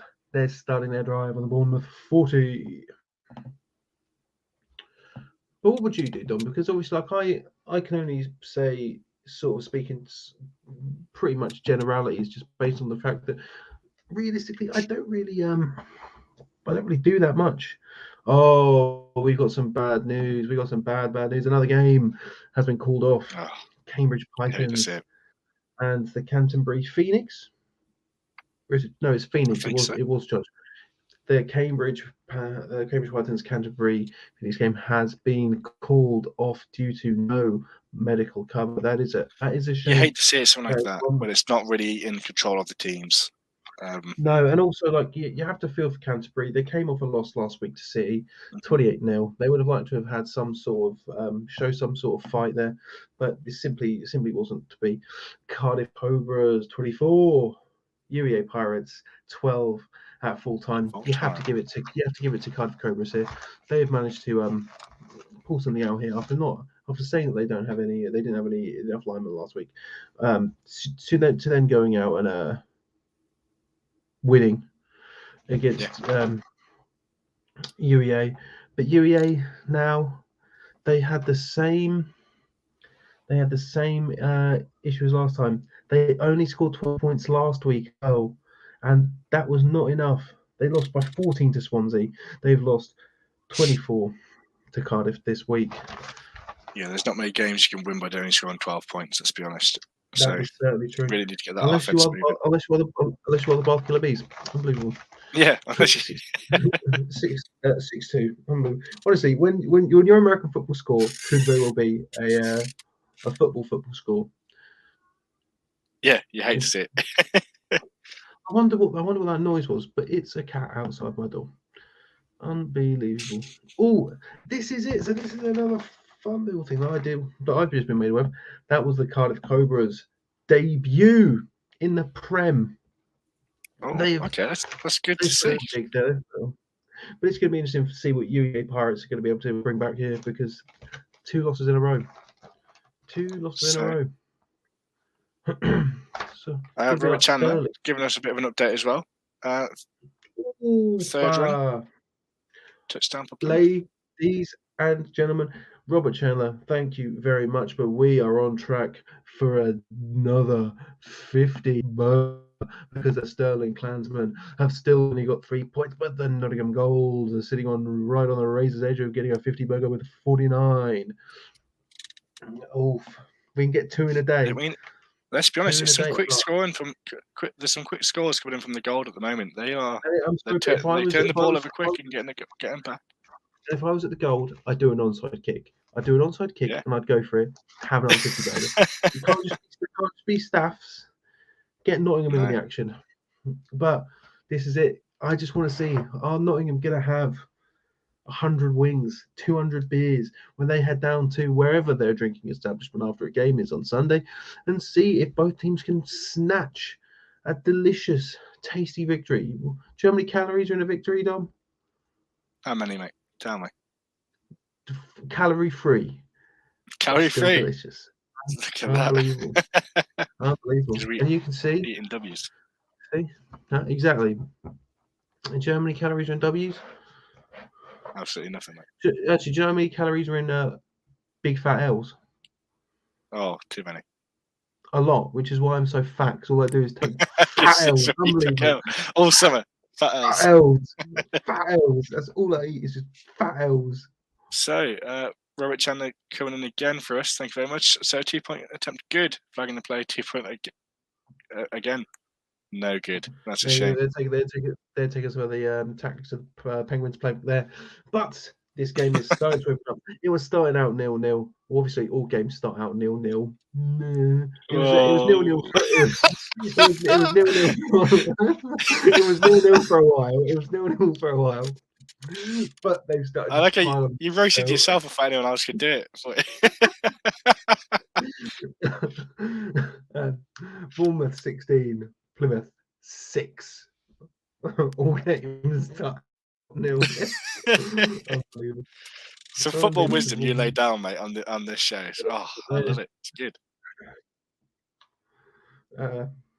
Unbelievable. I ain't got any updates from Twitter as of yet. But Robert Chandler is right. That game is starting to put on a little bit of spice. Right now, I'd say Nando's medium. Maybe. Have we updated with the Leeds Beckett game? So they're now 22-0. We'll say anyway. Leeds Beckett 22, Leeds Griffins 0. We got another cheeky little score here. Northumbria Mustangs unable to get any points on the Newcastle Raiders. Newcastle Raiders obviously coming off a big win against the York Centurions last week. Northumbria Mustangs look to be suffering the same fate as the York Centurions. Only 2 scores. Can they pull it back? Probably. So, I mean, it's still early in that game, isn't it? They were on their 2:30 kickoffs, I believe. So hopefully they can pull it back. I do want to check. I want to see when this SGS Pride game kicks off. Because I need to. I've heard a lot of good things, and obviously last week, unfortunately, the game was called off due to an injury. But hopefully, we get to see him play this week. I'll just try and take a look for you, mate. Thank you. One of the Newcastle's second TD comes with a huge 50-yard touchdown pass. Bloomer to King.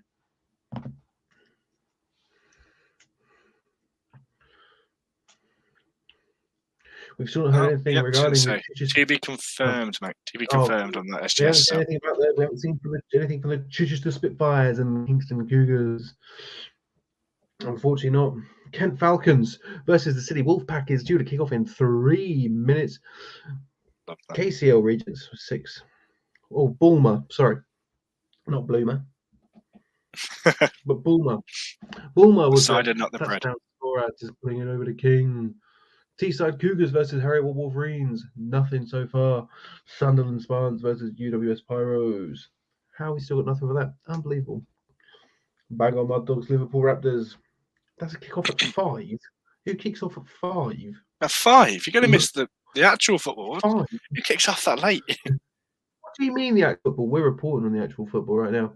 Lancaster, the last reported score for the Lancaster Bombers, MMU Eagles.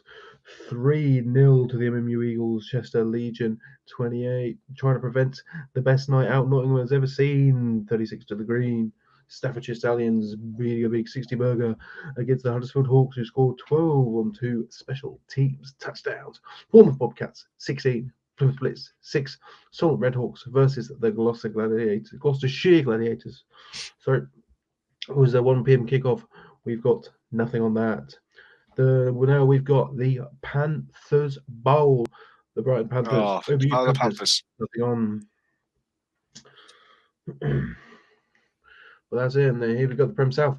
Birmingham Lions yesterday at Birmingham Explosion 41 against the Swansea Titans 0. Leeds Griffins currently not doing well in the Leeds derby against Leeds Beckett. Carnegie as they are 22 points down. Sterling Klansmen can't seem to get any sort of footing last week or this week as they are 3-49. And ladies and gentlemen, we have got an absolute heartbreaker here, ladies and gentlemen, because the Nottingham Gold cannot achieve the second burger of the week. 49-3 Nottingham Gold. Now that great result for Nottingham. It's again sad for the Klansmen, though. Sad for the Klansmen. That's 2 weeks in a row. It's going to be interesting. They have once again not been able to put a lot of offense onto the board. It's a shame. They seem to be in a very similar predicament as UEA. Both 2 Prem teams, obviously coming off some. Coming off a year, everyone's obviously come off a year of not doing anything, but they are struggling here, ladies and gentlemen. They are struggling here. So I'm wondering, have the Klansmen got a game next week, Chris? Let me check for you. I need to have a drink. I mean, it's going to be interesting to see if I've got a game next week, what adjustments I can make in that week. I mean, to try and sort of prevent another score like this happening again. You don't want to keep the season going like this, really. So realistically, I think it'll be very interesting if their next game is going to be against the Durham Saints, because Durham were completely scoreless last week against the Notts Gold, who are now 2-0, and it's going to be interesting because if the Leeds Beckett Carnegie can beat the Leeds Griffins, they will be put 2-2 up with Nottingham Gold. And I think when we get round to seeing the Nottingham Gold versus the Leeds Beckett Carnegie, I think that's going to be a very, very interesting game, and I really hope it's next week. Yeah, it is not the Sterling Klansmen have got the Leeds Griffins next week, and given going by the current scoreline in the Leeds derby, that could be a very interesting game. Maybe the Klansmen may be able to get something going in that game, get a bit of like momentum on their side. We've got a beautiful, beautiful little update here from Adam Wilk. I'll get to you, Robert Chandler, in a second. That's Sunderland Spartans to the UWS Pyros 12. Adam, is that full time? Can you show out a piece of info? How about Robert Chandler keeping us all updated? Strip sack and recovered by Plymouth for the first turnover. Plymouth with the ball on the 49. See, that's interesting. Sunderland 40, UWS Pyros 12. Interesting. I believe that might be both of their first games as well. That's full time for that one as well. Full time. Thank you very much, Adam. Put up that many points in your first game seems to be, I can't see it on my sheet, but also I've laid out my sheet poorly. Standard. Yeah, I think that is their first game. Instancy, their first game, being able to put up 40 points, always good. Great. Now I'm sure that Nottingham Gold won't care, but being so close to getting 50 burger, just do an onside kick. Yeah, Try go for it. Go for Don't it. let us all down. Who we're waiting for the scores? Don't let us all down like that. But what that means is that it's still going to be Staffordshire holding the only 50 burger of the 2021-2022 season. And is it a coincidence that they're from the best league in Uniball? I don't think so. No, it's not. It's not. But we are gonna. Yeah, I might message the Colonials see if I can get a statement. See if they're what they're thinking about going into the game against Staffordshire. Yeah. So who are the Colonials' first game again? Is it Staffordshire first game? It's Keel, I think. Keel. Oh, Keel. Keel.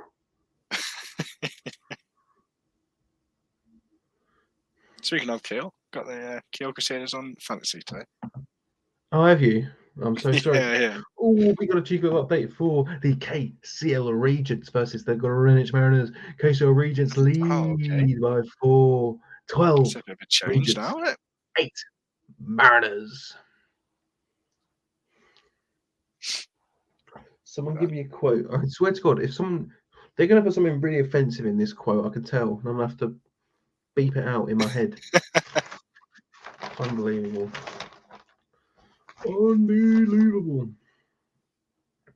But it's looking spicy. The Nottingham Gold seems to be doing real well.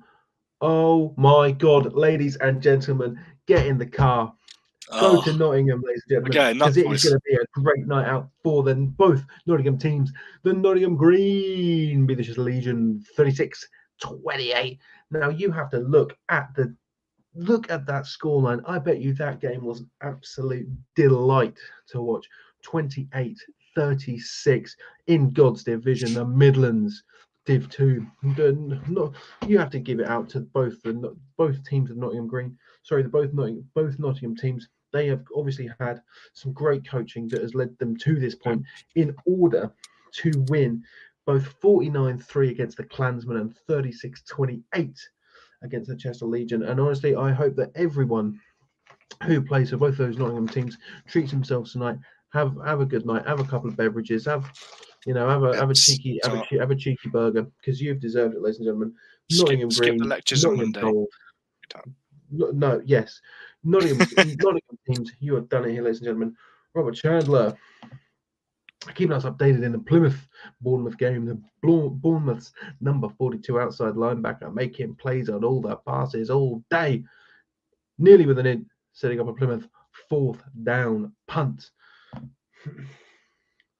Now, I think that's really interesting that they are able to coach a team that's won both those, but it's what seems to be happening is that these scores are either quite low or they're shutouts or someone doesn't.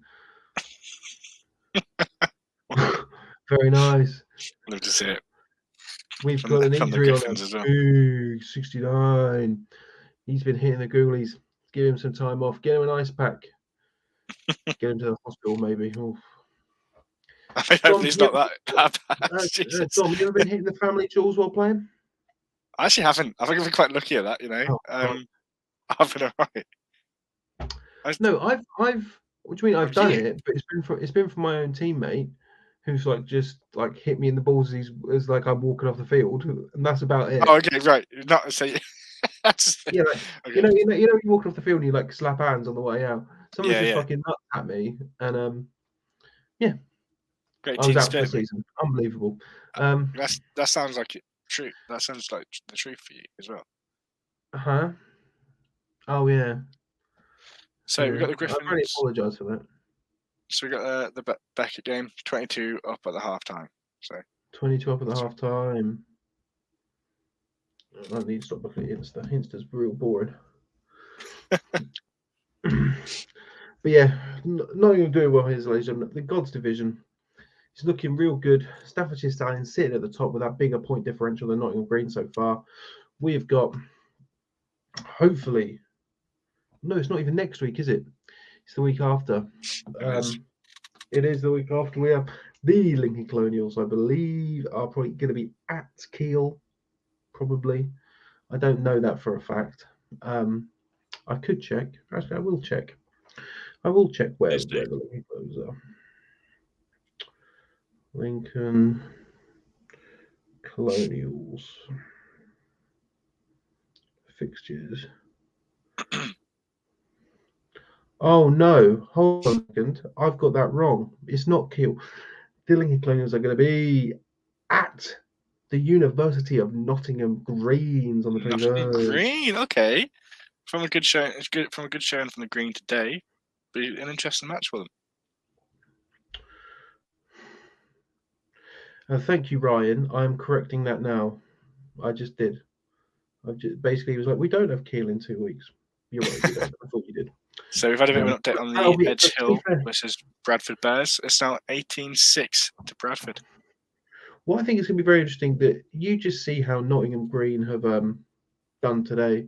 To have your first game against them, I think it's going to be a tough task for the alma mater of both of the hosts on this particular show. Yeah, I completely agree with you on that one.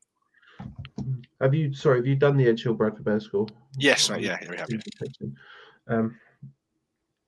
Yeah, I've tried to get a Colonial to give me a comment about the Staffordshire score, but they won't, which means cowards. Yeah, well, cowards. Unbelievable. Absolute cowards. Just like that, they're now going completely defeated this season. Yep, well done, guys. Northumbria Mustangs 0, Newcastle Raiders 16 after a cheeky little safety for the Raiders. Again, the Raiders seem to be a very consistent football team, and I think that in Britball, that's all you can really hope for. Yeah, just a bit of consistency, yeah. Well, that's the worst thing you want to be. The worst thing you want to be is inconsistent. But if they're able to put on 26 points on Yorkshire last year, look at that. Kent, oh bloody Christ! Look at this. So. Kent score on their very first play of their game. The PAT is in process. Love to see it. That's actually what I started the game. That is how you dominate, ladies and gentlemen. You want to get in the mind of the opposing team, you score a touchdown on the first play. Is that also Kent's first game as well?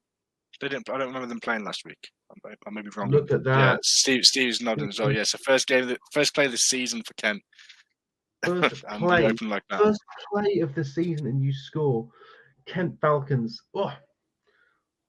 So this will be interesting because the last season they played in, Kent Falcons were at the bottom of the BUCS Div 1 Southeast with a record of 2-6 and a point differential of -38. Interesting. Very, very interesting. But you score on the first play of the game. That's how you kick off an entire season, ladies and gentlemen. Oh, we've got a cheeky little update here. The Solent Redhawks 13. The Gloucestershire Gladiators 13 in Q4. Now, are we gonna see the second draw of the 2021 season? I mean, I really hope not. I hate seeing draws in football. It doesn't seem right to me. You know what I mean? Hey, BUCS, how about you have overtime again? Yeah, come on. They rent the pitches for long enough. Play overtime. Yeah. I mean, I don't know if it's just because it's winter and not everywhere has floodlights, but who knows? Oh yeah, I forget how much of a hassle floodlights are. In Britball. Surrey Stingers. Who do the Surrey Stingers have? I can't remember. Oh, I know it ended in a draw, but I don't know who they had. And I can't find it on. I'm trying to find it for you. They had. Oh, because I'm on the wrong bit of paper. Royal Holloway. Oh, is it? Oh no, yeah, it must have been Royal Holloway draw. Now we've still heard nothing. I'm going to open up my window in a second. I'm going to shout because I've not heard anything regarding the Coventry Jets or Warwick Wolves game, which is quite annoying. Because I'm lucky I didn't go and see it now because they're just rude, right? Yeah, they don't deserve it. Don't be rude, right? I was going to buy a shirt as well. No, I wasn't. We got a half-time report there. Newcastle Raiders 16 Northumbria Mustangs 0 at half time. Looking very good. Looking very interesting for Newcastle. Very one-sided. It's not very one-sided. It's what, 3 scores? Oh yeah, that's not one-sided at all. Well, no, but it's only 16, isn't it? It's not like it's a lot. Yeah, but it's still 3 scores that you said, like, you know what I mean? So, so this is the numbers for this is the reply for the Lincoln Colonials against Staffordshire. Yeah, it's numbers, but that is going from a guy called Ryan. I won't full name him, but I'm almost certain that he loves basically his favourite team in the whole world is the Norwich Devils. So unbelievable. Unbelievable. I'm hoping that he's still here, and I'm hoping that he's heard that, because now he's going to probably say a swear word at me. Unbelievable. Unbelievable. So we still haven't had a question we asked earlier, Chris. What's that? So I asked earlier to people. We want to know their best or worst moment in Britball. So I had no responses. Not moment. Well, play. Yeah, not moment. Play. Because realistically, if they wanted a moment, they could just say Baffer, and then everyone would be like, completely agree. Yeah. But anyone? Let's play. Okay, so Dom, let me ask you a question. Okay. What do you think is more important in Uniball? High numbers to get rotation and then go on to build experience, or having just a few select athletes from the start? Well, long term, high numbers for rotation and to gain that experience. But if you want to, if you're in like a win now attitude, a bit like the Rams, get those select athletes, get them making plays. So, and for a division that changes year on year, maybe having those impact athletes right now probably best for you. Okay, I was just wondering, because it's like obviously like with Uniball, like numbers fluctuate so much year on year, especially at a Div 2 level. Like, would you bring someone? Well, you obviously can't bring someone in, but you can, but you don't. Like, would you prefer to have like a really good, like 2 really good athletes for 1 year, or like 10 people who've never played before, but they'll be with you for 3 years? You take the people who never played before. It's like Madden. It's like you have to discover their X factors. For example, my X factor is talking rubbish. And that is my X factor. Don't forget the fumble recoveries. And fumble recoveries. You heard that, ladies and gentlemen, 1 fumble recovery, 1 last year, and they didn't get a picture of it, so it didn't happen. Outrageous. Outrageous. I asked, "Did you get a picture of it?" And he said, "Yes." I look on there, none. Maybe because you asked, he thought, I'm deleting. To be fair, if someone asked me if I had a picture of a fumble recovery and I play on the O-line, I would also delete the picture. One of the other there you go. And Ryan Nussey has just called me a C word. Unbelievable. Which I won't swear on this stream, but I'm not going to say that word because you think that's a bit too far? I don't want to. Yeah. No, he supports the Cowboys, which is arguably even worse. That's even worse. He's a scumbag. I hate him. Even worse. He's a scumbag. I don't think I know him. We got a cheeky little one. The Bruno bonus 6 against the QMBL Vipers.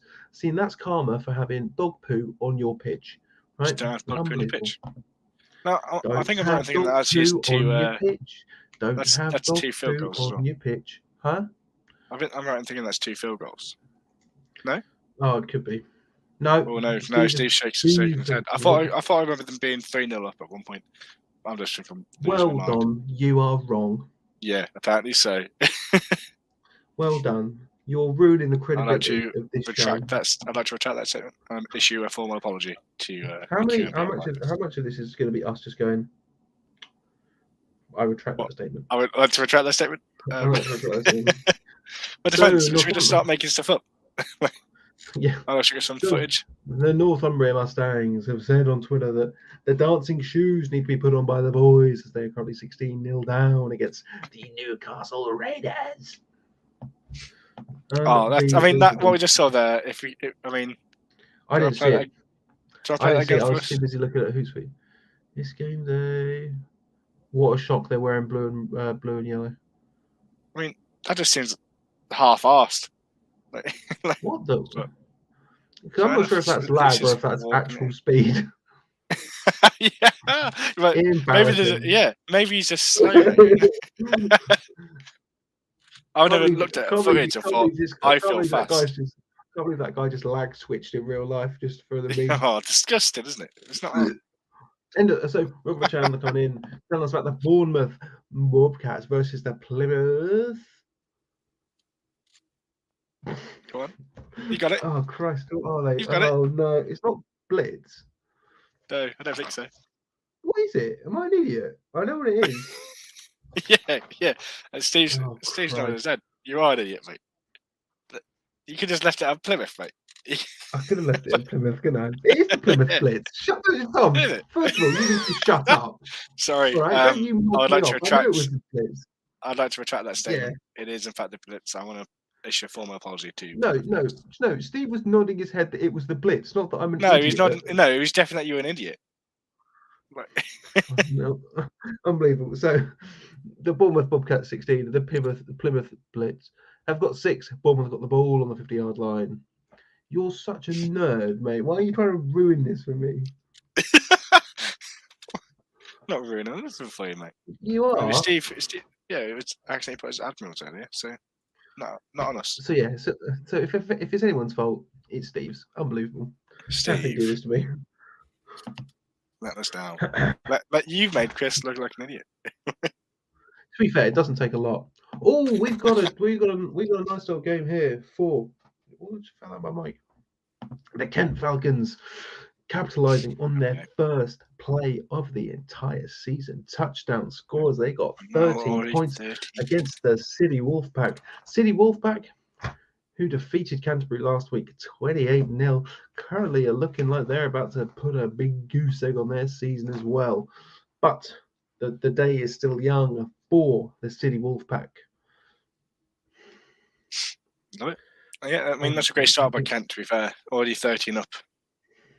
I imagine that's still first quarter because it's not been long since they kicked off. So, Dom, let me ask you: have you met a guy called Ryan Nussey before? I feel like I know the name, but I don't think I have. No, okay. I'm just making sure that you haven't met him.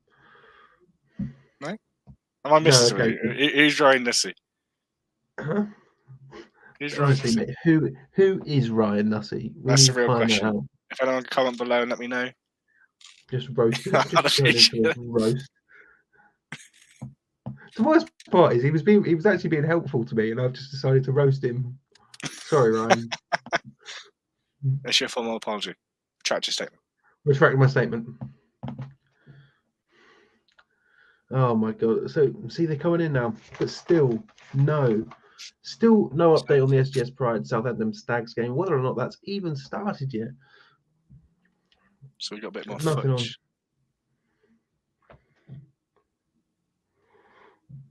It was free as well. It was free for the Mariners. So bad. That's a shame. A flag call on that back. It was so open. I never see it. And the ball was sort of underthrown as well, and he still walked in like nothing had happened. Just a flag to ruin his day. I wonder what the flag was on now. Actually, was it holding again? Do you reckon? I'm trying to think of a really obscure one. Oh, misleading signals. That's a quite obscure flag. I didn't know that was one. How'd you get? They called it like about a month ago in the college games.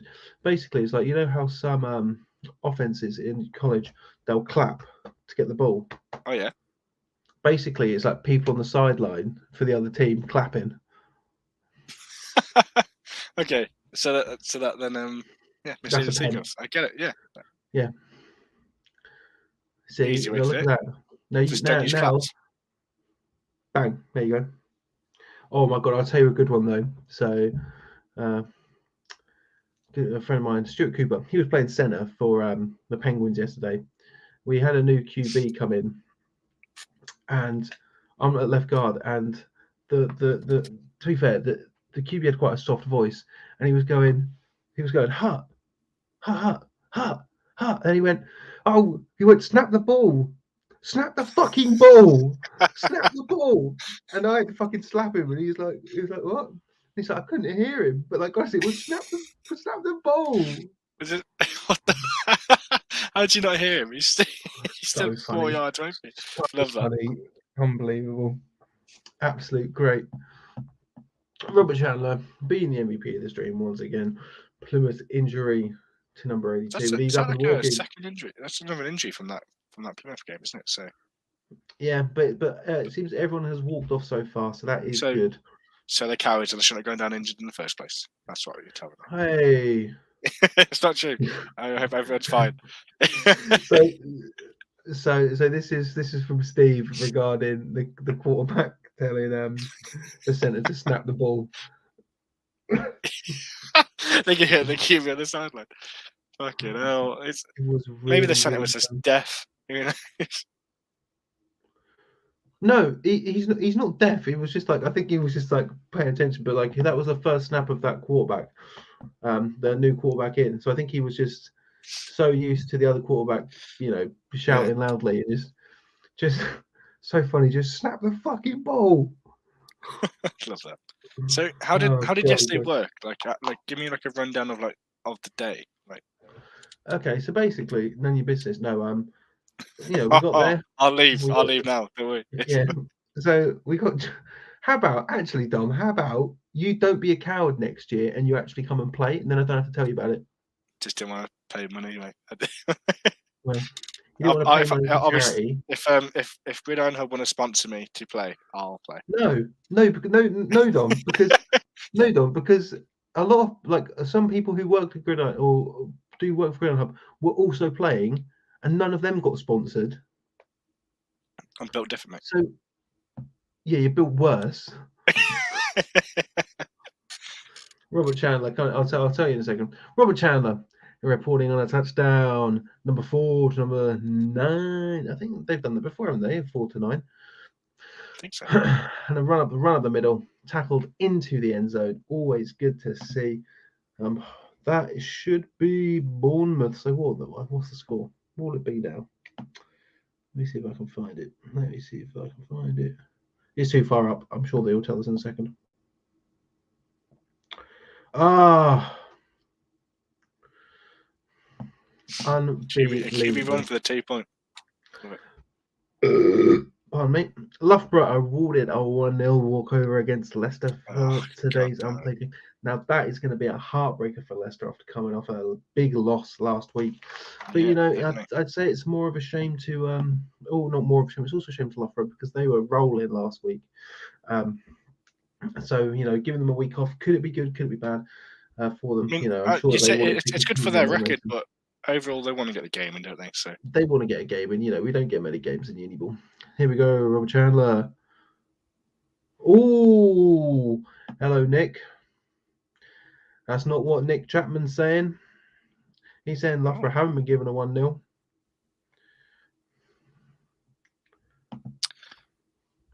We do somewhere, actually.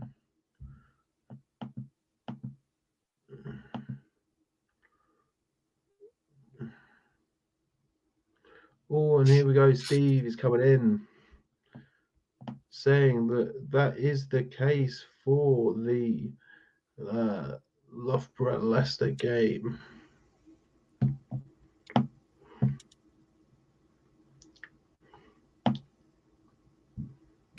So apparently the game has been played later in the season, as I now understand it, but who knows? Well,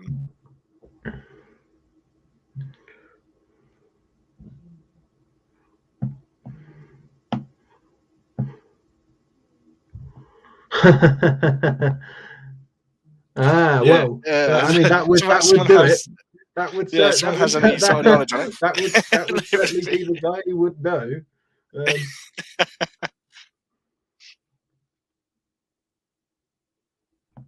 Oh, so this. I'm just. So This is what the producer's telling me, my good friend Nick. Dom, can you find for me the LJMU Fury? Because I know that we definitely had one against Manchester. It was a while ago though. it's against the Tyrants, isn't it? It certainly is. Oh, I'll give it a go, mate.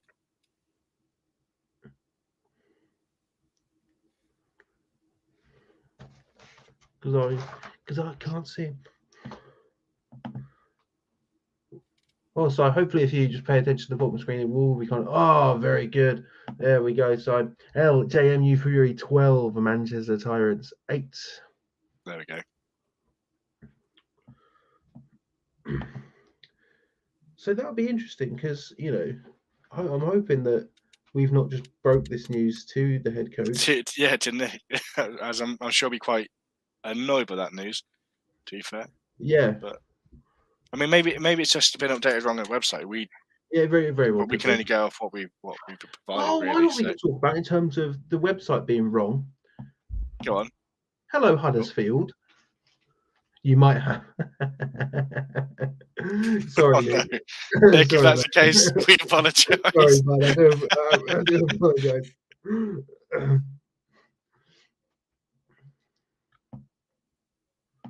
So yeah, I mean, hopefully that game does get rescheduled because I mean we've said it a few times today.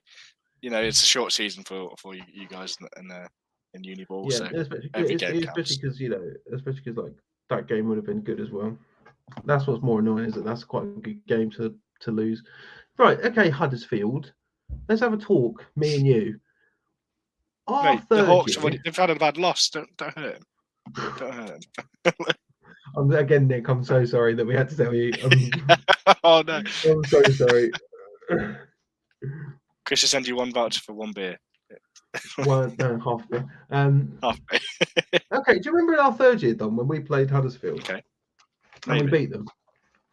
Yes. And we beat them, but they didn't update that we even played a game. So our record, so our record should have been 3-3.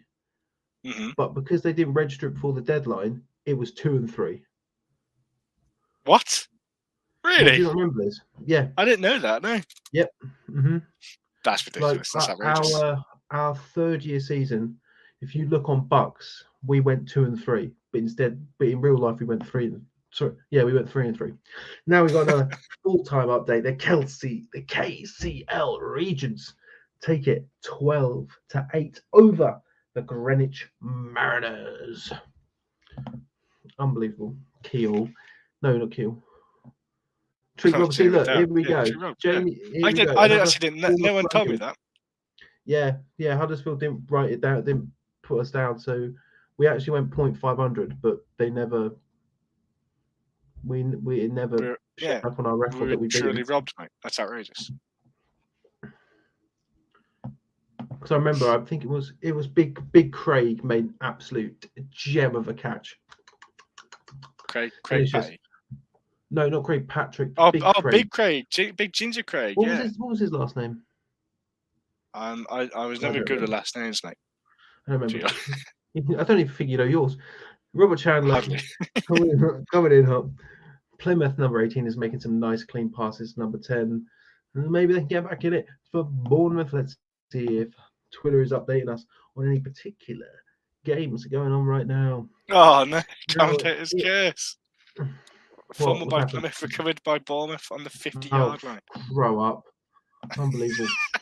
The Leeds derby is still going in the way of Leeds Carnegie. It's still Raids. Griffin 0. Carnegie 22. Galvigan goes down. They've slowed down from the kickoff.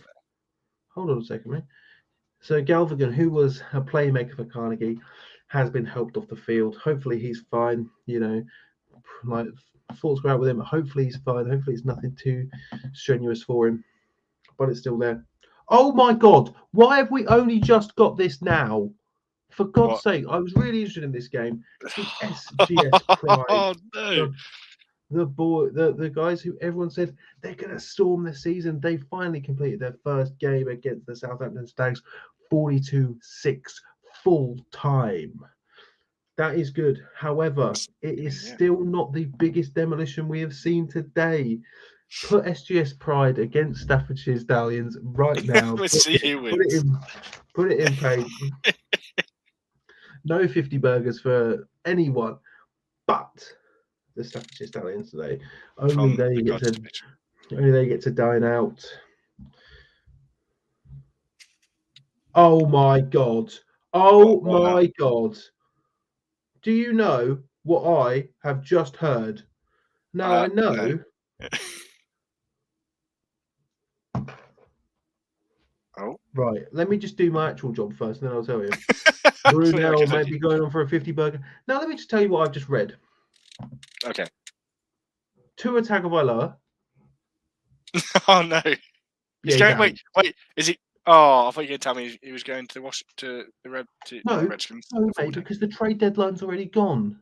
No, I still have hope. What? No, the trade deadline's gone. They can't move it. Yeah, I know. I didn't know the trade line actually gone. Oh no, I'm going to have to watch Jacoby Brissett again. I hate Jacoby Brissett. I don't think you like Tua too much, to be honest, either. No, I loved my close personal friend Tua. Who I've spoken to. Have I told you that I've spoken to? Yeah, you have told me that once or twice. Thank you, and I need to tell you. Mate, honestly, I can't do it. I hate Jacoby Brissett. I hate him. And we're going to lose to the Texans today, Dom. We're going to lose. Boring. It's not ideal, mate, to be fair. Still rather Texans. I'd still rather be a Dolphins fan than a Broncos fan, though. So. I mean, I wouldn't. When was your last Super Bowl? Huh? When was your last Super Bowl? Huh? I can't hear you. You're breaking up. I'll rejoin the stream and then you can hear me again. Yeah. I'll type it in if you want. We can pick it up on. Huh? I'll put it in the comments. We can bring it up on the screen. Okay. So anyway, Robert Chandler bringing it home for us again. Touchdown, Bournemouth, number 3. A deep pass from the QB. Look at that to number 9. Here we go. So it turns out that Staffordshire might not be the only team with a 50 burger today, as the Brunel Burners look to have pulled it out of the bag. Here we go. They got a video up. They're popping off on Instagram, ladies and gentlemen. I mean, I love the man on crutches in the middle. That looks like a 50 burger. I really hope that can be confirmed, that we can give out another cheap little 50 burger. But they've done it. Oh, here we go. Andy Locke keeping us informed on Leeds Beckett have gone up a little bit more. 30-0. Leeds Griffins still yet to score. Robert very dominant in this game. Middle of the fourth quarter in this game. Bournemouth 28, Plymouth 6. Oh, it's a good day for 50 burgers. It's a real shame that Nottingham Gold couldn't have joined the club, but the problem that Bruno has, you can be second, but you can never not be first, mate. And that's it. You got to give it to Staffordshire because they're the first team to do it. And Brunel the second. We don't remember the second person. we don't know that, do we? Did Brunel start after? Or they didn't let us know in time, so it's Staffordshire. Yeah, actually, no, you're right. But if I got news about the Brunel game earlier, then it might not have been them. So it's Staffordshire. Brunel, they've let themselves down. You've let me down. You've let Dom down. You've let everyone down. So Leeds Beckett really seem quite dominant in their game, don't they? Also, Bournemouth. I think Bournemouth will get. They think they're going to take that away from here. To be honest, this is the game that, funny enough, they started 0-0. Shut up. kept that way for a while. Now it's 28-6, which isn't it's such a change. So that's good to see. Oh, very good. Yep, very good. Very good. Oh Christ, that's a good one. No, but I think you're right. I think Bournemouth are going to take that to the house now. They've picked up another spicy win after beating Bath Spa last week. They obviously didn't shut out Plymouth today, but we don't have. Have we had a Durham score? I don't think we have. I don't believe we have. I really don't think we have. So unfortunately, Eric, I don't know if we can help you. We've not had anyone informing us on Durham. I'll give you Durham's score for last week if you want. I don't think there's any use to it. He probably knows that from last week. Yeah, he probably does. So I'm not going to tell him. If you're a Durham fan, you don't want to know what it is. Oh, we got another spicy one. The Kent Falcons keeping it going. They're taking this for an early lead, aren't they? 21-0. They really are. Yeah, they're taking it away early. Let's hope the Wolfpack can do something and get back into the game at least, make it a little bit competitive. That's it, 21-0.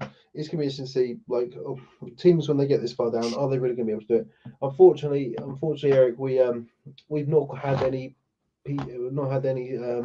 updates from Durham at all.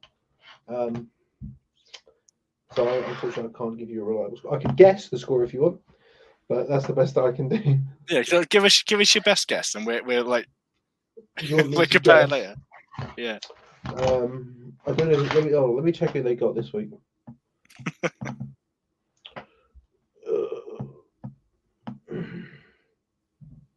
Actually, do you know why I can't give you a score for Durham? What is that? They're not playing, are they? They're not playing. Oh, there we go. There you go. 0-0 is what I think this one's going to be. Yeah. Yeah. Oh, I think you might be right with that one, actually. Well, mate, as you know, all games start 0-0. Oh, yeah. Do you know what? Indeed. Oh, dearie me. Oh, we got another cheeky little score update. Oh, I love it. It's getting good. We're getting more. The Solent Redhawks 21, Gloucestershire Gladiators 13. Again, not too far out for Gloucestershire Gladiators to actually come back and put themselves into this game. You know what? That's a 2 point. And see, this is right. This is right. Basically, if your team isn't playing that week, it's basically a win, isn't it? Unbelievable. I just can't believe that the Dolphins are going to lose to the Texans today. I mean, it hasn't happened yet, so be optimistic. Have that blind optimism. No. That we have going to football. No, because I will put on public record I don't like Jacoby Brissett. What if you somehow have to interview him as well? Huh? You can tell him then. What if you have to No, because I'm a professional. I don't like you, Jacoby Brissett. Right, first of all, Jacoby, I don't like you, but yeah. And what do you mean? He was there. I saw him. I didn't speak to him, but didn't need to. You had two, mate. Yeah, natural quarterback, not a fucking fake quarterback. One thing that I have to say about Tua though, I don't know if it's just because he's left-handed or what, but it looks wrong to see him throw a ball. And it looks like his throws don't have a lot of power to it, but I don't know what it is. It's just okay, mate. Considering that you were bigging up Drew Lock a few years ago, I don't want to hear any of your thoughts about quarterbacks. What's been a few years ago? I'm still bigging up Drew Lock now, mate. I'm saying Broncos give Drew Lock a chance. We're going Super Bowl this year. Fact.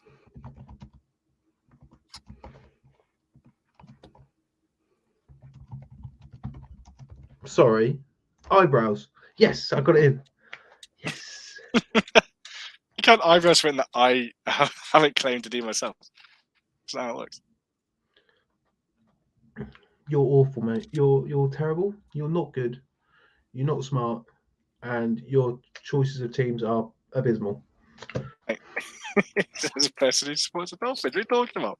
It's outrageous. So we've got a cheeky comment. Put it in the stream. Nice. Good old Jills. Oh my God! The Brunel Banners have managed to do it. No, okay. Eric. Yeah, but Eric, I agree. But Jacoby Brissett, I just don't think he's the guy to win us anything, apart from maybe like worst quarterback awards. Unbelievable.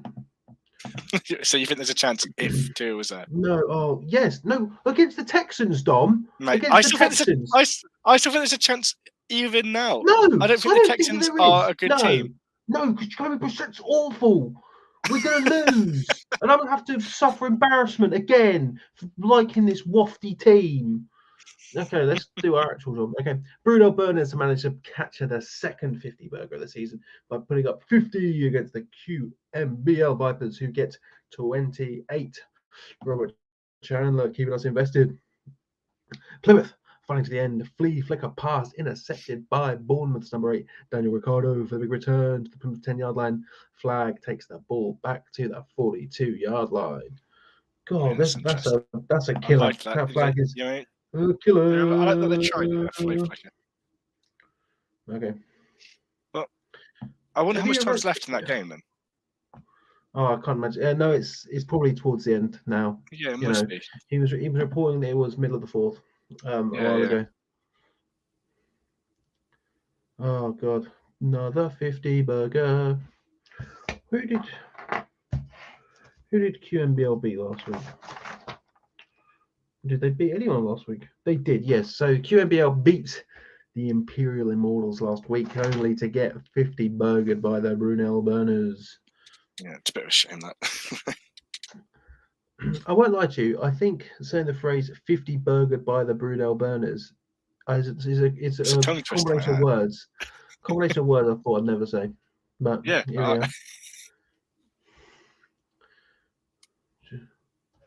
Oh, so approaching the 2-minute warning. So Robert Chandler just making sure that he gives people the credit they deserve. Just to clarify, number 8 was a Luis Feligno. It must be approaching the 2-minute warning now. Also, Dom, do you know something that's really weird? Go on, tell me. Canadian rules football games.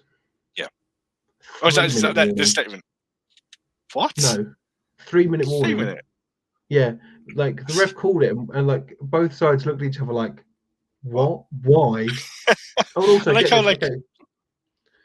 get this as well. So you have 2 timeouts in Canadian rules football, right? But if you have both of your timeouts, when it reaches the 3-minute warning, you can only use one inside of the 3-minute warning. That's wild.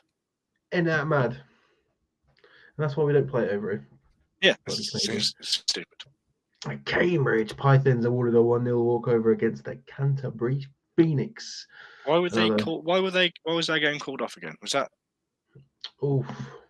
I can't remember. We had it earlier, but no, the medical one was Loughborough. That was Loughborough. Oh, okay. I think.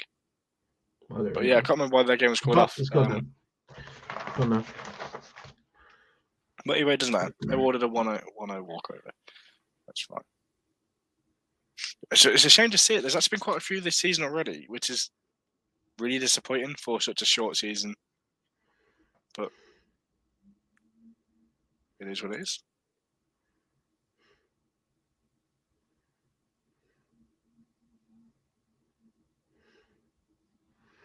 I just still can't believe about Jacoby Brissett, mate. So I can't believe, Chris. What's that? That the Denver Broncos traded Von Miller. It really upset me. Yeah, to be fair. The face of the Denver Broncos. No, we don't need him. Send him away, mate. Yeah, we don't need him. Yeah, because your team's so good normally. Yeah, of course, yeah. We thought, no, we're trading for 2 draft picks, which is just fucking useless, mate.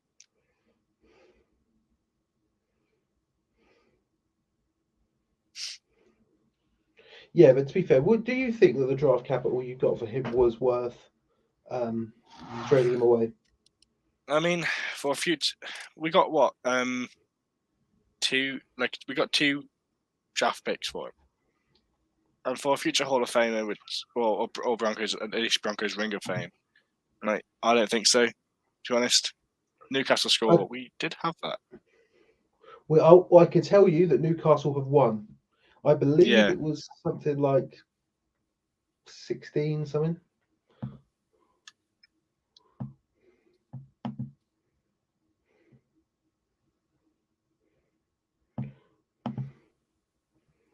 So Robert Chandler giving us word that it's the 2-minute warning.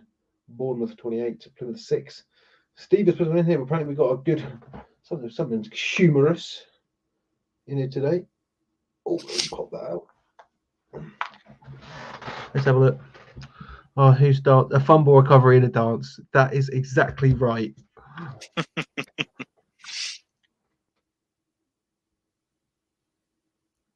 Oh no! Oh, that's a heartbreaker. Love that. I love that. Amazing. I mean, he's having that, but what a fumble! That's just dreadful, isn't it? That is a dreadful fumble. Absolute heartbreaker. And you know, number 32 did that on purpose right in front of that camera. He wanted people to see those cheeks. Man's got some moves. Good job. Yeah, I don't have moves like that.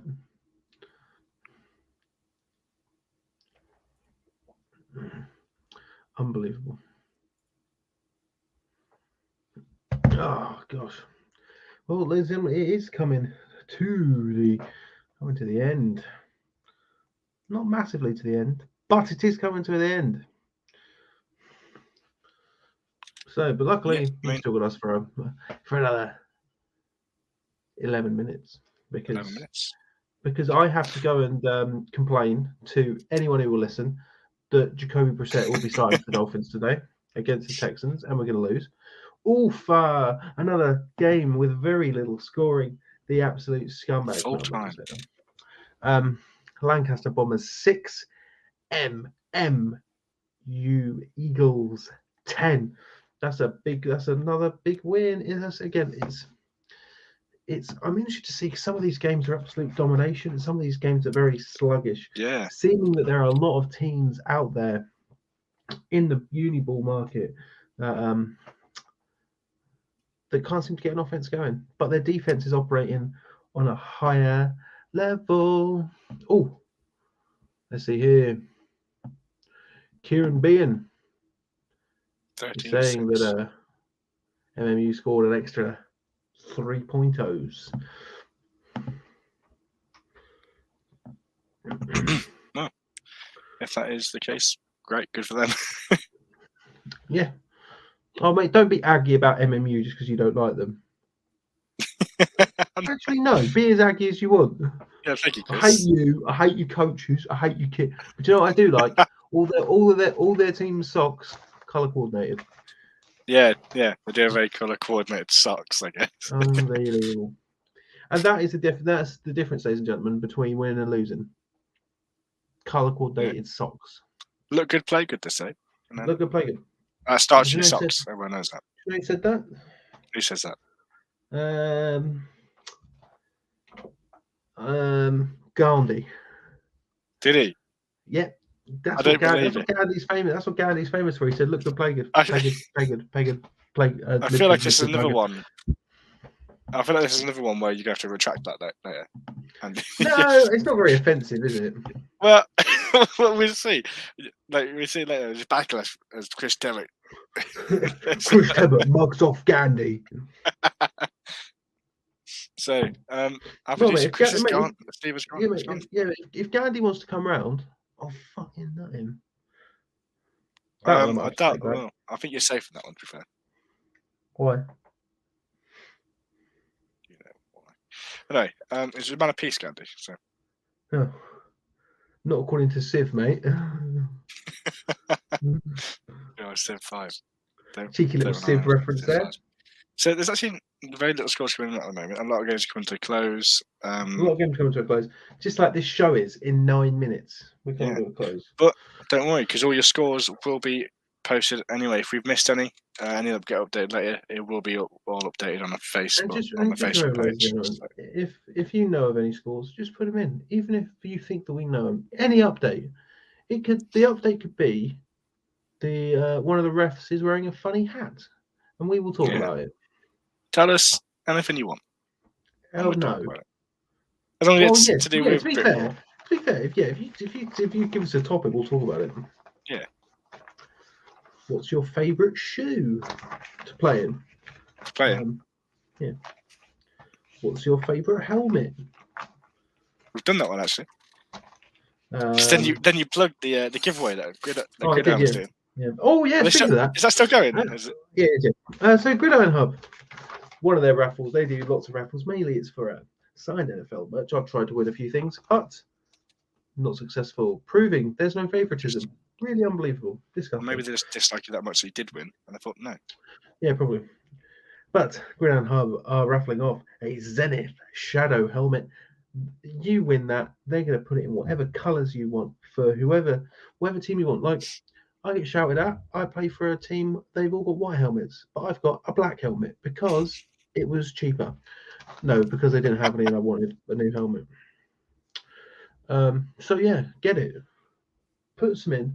I'm tempted to, but I promise I did just buy my helmet last year, so I don't really need another one for at least like I'm 20 tempted. years. I bought a helmet of a teammate. I could always go for a new one.